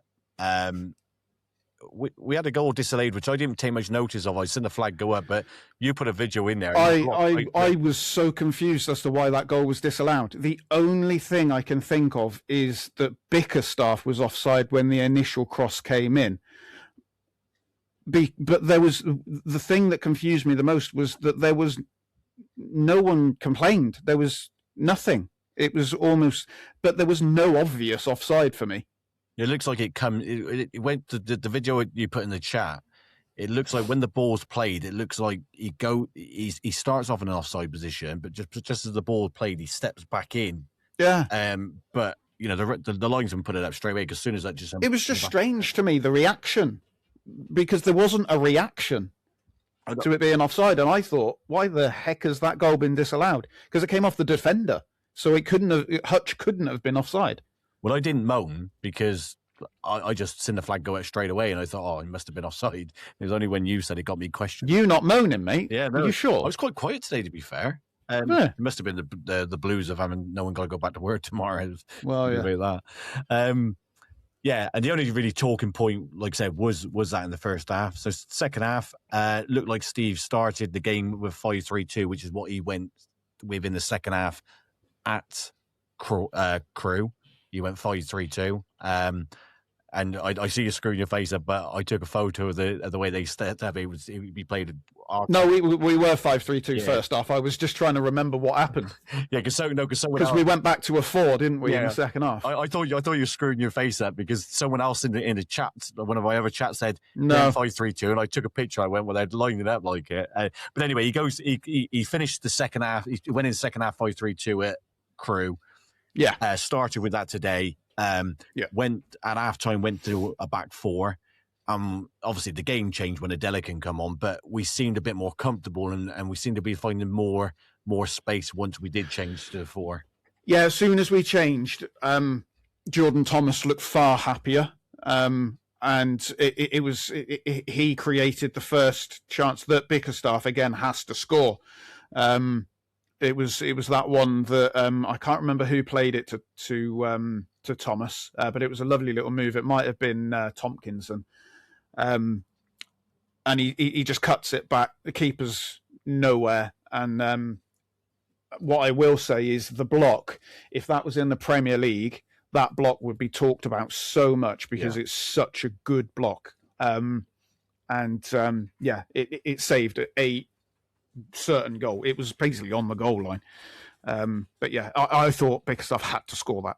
Yeah, to be fair, I did miss one chance. They had the best chance of the first half. The ball come in and Day. Yeah, they did Joe Day's save, wasn't it? Yeah, it was.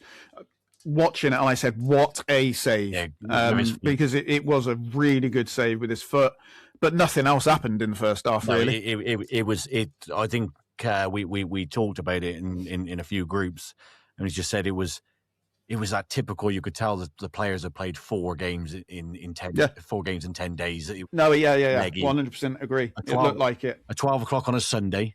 At 12 o'clock on a Sunday, everybody tired, having to get up early, and it was cold. But anyway, the second half come to light. On comes Adelican, who we know it was going to be his last game for Cheltenham. 6 minutes later of him coming on, he puts Cheltenham 1-0 up. Ball comes in from a corner. By the way, I'm sorry to interrupt you. If you can hear a squeaky toy, my dog's just decided it's going to start playing. He's saying better than Dave, anyway. Sound better than my voice, anyway.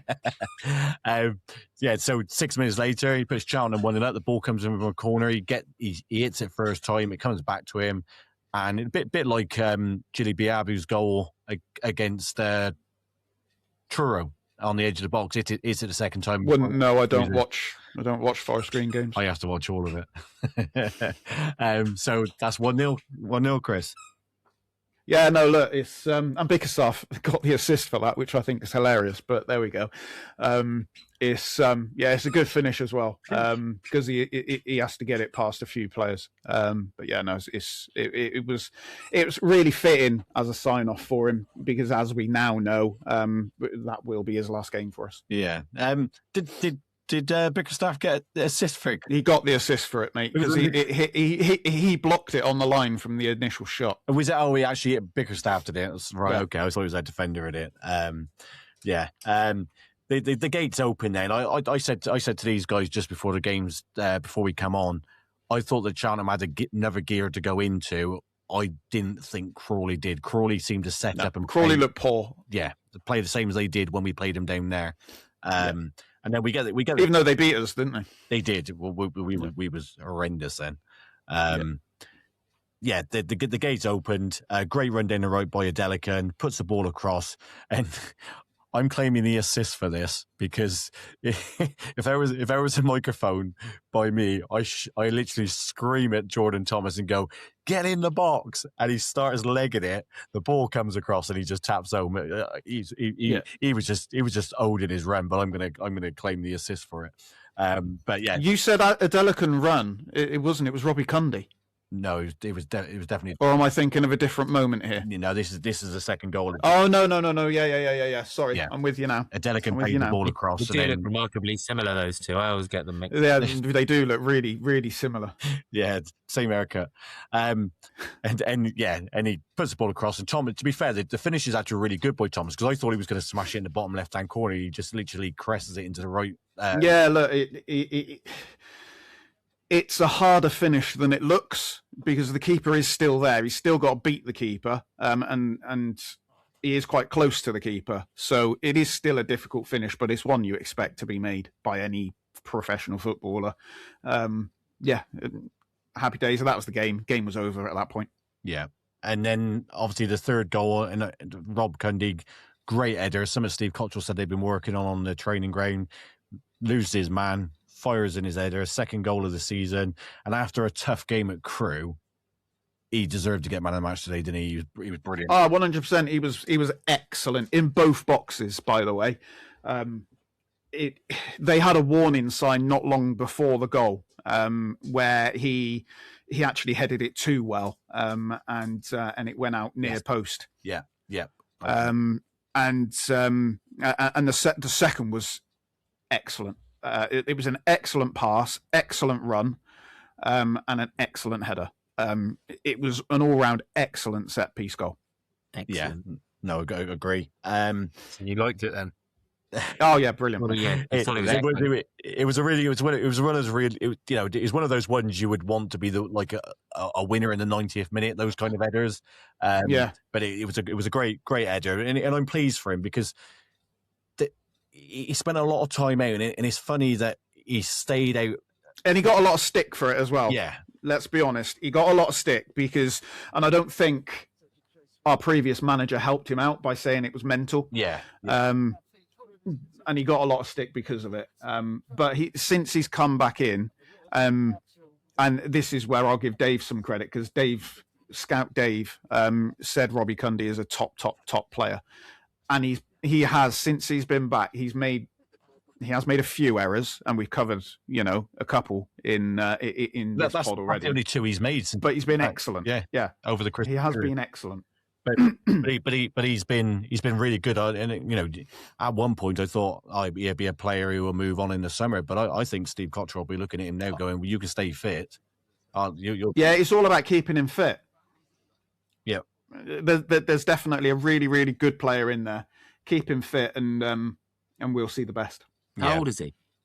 26 now, I think. Yeah, he's not old in terms of... Yeah, I was going to say, because he was at 18 when he was with us. So, it seems like he's been around forever, doesn't it? But 26 is no age for a centre-back, really, is it? No. He's one of those players, he's at risk of being one of those ones where you go, if only. He's had a lot of injuries. Notts County fans, I went on a Notts County podcast just before Christmas, and they turned around to me then and said if he could have stayed fit, there's no way in this world we would have let him go. But he was just constantly injured. But if it, I'm not saying it was, but obviously you mentioned about what Michael Flynn said, and Michael Flynn did come out and say it was a mental thing. He's had scans, there was nothing there, but in his head that, he said he kept feeling something.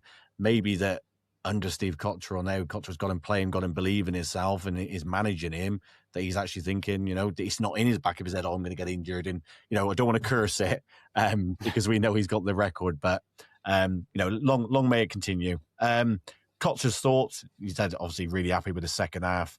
Questioned the amount of games. He said Boxing Day and New Year's Day I get. He said, but, playing the Swindon game, and then obviously today, you look at Dave, we covered one game for Gloucester, and then Sean obviously 2 games for Forest Green. We only hear about it at the top level, don't we? About clubs playing too many games, but they don't. Yeah, in the Premier League where there's less teams as well, so they play less over a season. Less teams. They got bigger squads. They got more money to spend. They got 40 odd players. Where Forest Green, Gloucester, and Cheltenham have got a 22-man squad. Where they're expected. Well, speak for yourself, mate. Forest Green have got about 70 players, I think. About 18. No money. Skin to that. But do you guys not think it's a fair point? What Steve's saying? Why do we play so many games? And when you could maybe have an extra Tuesday night game later on in the season or earlier on. Maybe so. Yes. It all seems a bit odd this year, like with the way it's all fallen. I think because normally it's Boxing Day, New Year's Day. Yeah, my wife said to me, I was watching a game earlier on. She's like, "Why is there football on today?" I was like, "I don't know." Yeah, it's all been like higgledy-piggledy. It makes it even more hard to keep track of what bloody day it is as well, doesn't it? It's like, yeah. I'd say I agree with him. It is a lot of games, and like I said, we got smaller squads in the Football League and the Premier League, and they have they're being wrapped up in cotton wool and abolishing FA Cup replays, but that's another story. But he then also goes on to say that it was Adelican's last game for Cheltenham. Now, obviously, I've been told today that he's likely to go to Doncaster. I do know that Doncaster offered him a deal in the summer, and he actually turned it down. I think he was, because he done really well for Doncaster, and I think he was really looking for the big money move abroad, but for some reason that's fallen through. But was told that he's got an offer on the table from abroad, but his likely destination could be Doncaster. Now, if you listen to Steve Cottrell's interview, yeah, it sounds like it's a domestic team. Put it that way. He's saying it's very narked. He said, "I'm surprised that we haven't been contacted." Had a phone call, yeah. And I think that's more because being Doncaster, Grant McCann. Yeah, I would.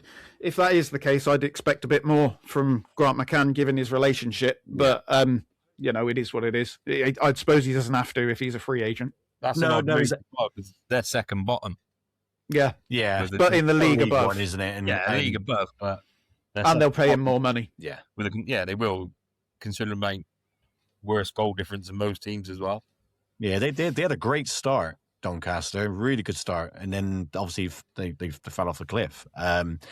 But I think he enjoyed it. They said Delicon was the reason they went on that run from 19th in League Two to get him promoted when he came in on loan that second part of the season. But what I will say is he is too good for League Two. Oh, he scored 3 goals and I think 2 assists. And don't forget the first few games he was on the bench. He wasn't fit to start with. Yeah. So good luck to him.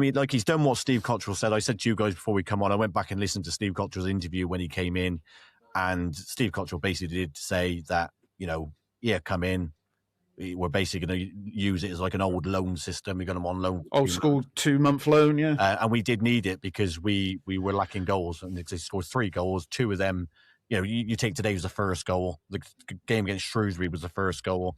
The game against Barrow puts us 1-0 up. So he's played a massive part in all those 3 victories. So good luck to him, and we'll look at the January transfer window and see what does come in. So. That is the end of Cheltenham Town. That is not bad. I've done that in 45 minutes, Dave. Can you do that little chair thing that you do? We're just ticking over the 2 hour mark. I have wrote it down somewhere. Probably in your new pad you had for Christmas, Sean. Yeah.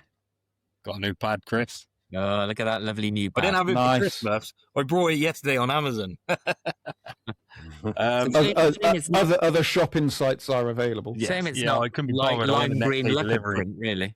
Next up is Talk of the County's Prediction League and Scores on the Doors by Sean Baker.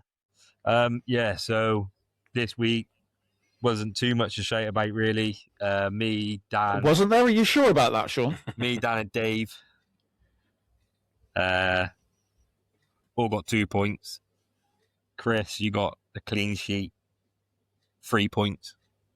You went 3-0 today, didn't you? Yep. So the table is now a bit early, Dan. The table now is actually closing up, Chris. You're actually gaining some ground. You gained a point today on all of us. Did I not get anything for the Forest Green game? I'm sure I said you were going to win. The Tuesday night one against Truro, you went 5-1. Yeah. Oh yeah, you drew that. Yeah. Yeah. No, you went from to batter Truro and then to lose. Yeah, I said Halifax were going to beat you. Yeah. My bad, mate. Don't worry. The mood, and then when you turned around and said he was going to lose by Halifax, he dropped. But yeah, so Dan, you're still top currently on Dave's face. I'm not disappointed because Chris usually jumps in and goes, "That's cringy." Do you know what, Dan? I love that, mate. Oh, I'm going to stop doing it now. Dan, you're on 39. I'm on 37. Dave's on 34. And Chris is on 31. So there's now just 8 points between Chris and Dan. So we're all... the gaps are closing up somewhat. Is there 372 games this week to predict, or? No, I think it's only 1 game each. It's boring this week, Dave. There's only 3. Lovely stuff. So it's Cheltenham v Leicester, Marine v Gloucester, and Ebbsfleet v FGR. Yes. So let's go on to the prediction league.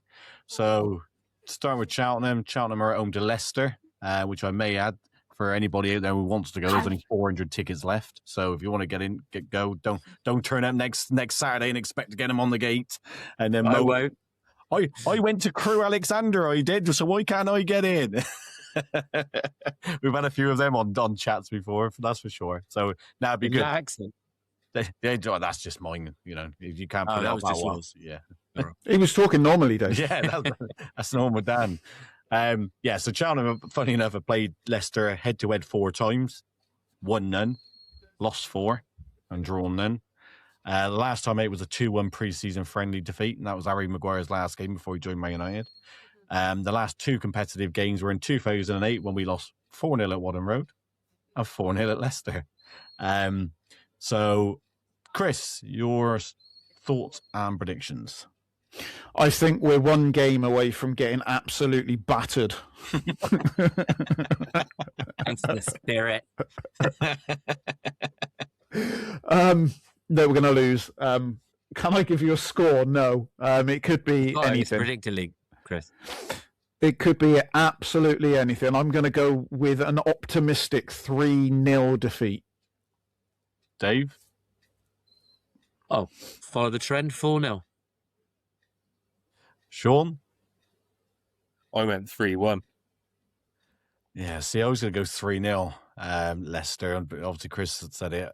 Do you know what? If we You can do the same, mate. I don't mind. I'm just thinking, like, if we still had Archer and we still had Adelica, and they're in poor form, Leicester. You might And only it's- lose 2-0. Yeah, I don't. But obviously, you got your heart and you got your head, and I was there thinking, If we still had Archer, it'd be 6-0. Wow. It's funny you should say that because Dave looks like he's just got a head. Galileo. Yeah, but I just don't think that Cheltenham have got the attacking ability to beat him. So I'd love to go a smash and grab 1-0. Steve Cotter's got a bit of history in the FA Go Cup. on, do that. Do that. Give us a chance to catch up. Nah, I'm going to go 3-0. I'm going to stick with my 3-0 prediction for Leicester. On to Forest Green, who travelled to Ebbsfleet in the FA Trophy. Head-to-head, played 20 times. Forest Green have won 7. Ebbsfleet have won 6. And there's been 7 draws. Last time out, that famous 0-0, Sean. Oh, don't. And then a 3-1 win at the New Lawn. How did you see the game go in your predictions? I'm hoping it's a comfortable win. Obviously, the last game out he was on about was dying at their place, and they actually hammered us. Obviously, we ain't got Ricardo Reece because he's side, but we shouldn't need him. Oh, you ain't got a chance of scoring any then, have you? But I was thinking similar to what Pete Matthews said in his voice note. It's a nice break from the league. Gives, we can protect Reece a little bit, ready for the league. So I'm just going to go for just a simple 3-0 FDR. Dave? They've won the last 4. And I go for a 1-1 draw in 90 minutes. And then you lose on penalties. But obviously that's irrelevant to our prediction league. Chris? Forest Green don't keep clean sheets. 2-1. We do next week, Chris. Forest Green win 2-1. Yeah, see, Chris, that's just exactly what I was going to go with. Just go with it then. Chris can't catch you. Yeah, I'll stick. I'm not bothered, mate, as long as a Cheltenham fan wins. Well said, Chris. Yeah, I'll stick with a 2-1. I think Forest Green and nick it, but it'd be a tough place to go. I think it's going to be like another Brackley, but I think you'll win it 2-1. On to Gloucester City. They make the trip up north to Marine, up to Liverpool. Head-to-head, Dave, I couldn't find any previous meetings between the two of you. No, we not played them. They're currently 10th in the National League North. Now, you've already knocked out 2nd in the National League South, but albeit at home. What's your predictions and how do you foresee the game going? Who was 2nd in the National League South South. that we knocked out? Worthing. That was away. No, it wasn't. It was at home, We wasn't was it? at home, But yeah. we knocked Slough out. We knocked Slough out as well. Yeah, they were were in in the the bottom, league. weren't they? Yeah. Yeah, that was the way. No Ellis Watts. No Kane Simpson. Cup tied. No Harry Pinchard. And I go for 1-1 draw and win on penalties. Go on, Dave. Sean? I was going to go a bit more positive until Dave reeled off them names. I'm going to go for a 2-1 Marine. Chris? 3-2 Marine. And I'm going to go with a 3-1 Marine. 3-1. Just more, I was going to have it a lot closer, but what Dave just reeled off there, I think, again, you might get away with it at home, like you did with the Worthing, but I think going out there is going to be hard, isn't it? So yeah, 3-1. Right, I think that's a good place to leave it. So happy New Year, guys. Thanks for joining us, Dave. My pleasure. If anybody's still hanging on listening to us, happy 2007. 7, you've gone back in time, have you? 27. Thanks for joining us, Chris. Cheers, lads. Thanks as always, Sean. Cheers, boys. Don't forget to give us a follow on Facebook, X, YouTube, and Instagram. On a weekend where Cheltenham love a Sunday roast, City are looking over their shoulder, and Rovers show a bit of Reece lightning. See you next time.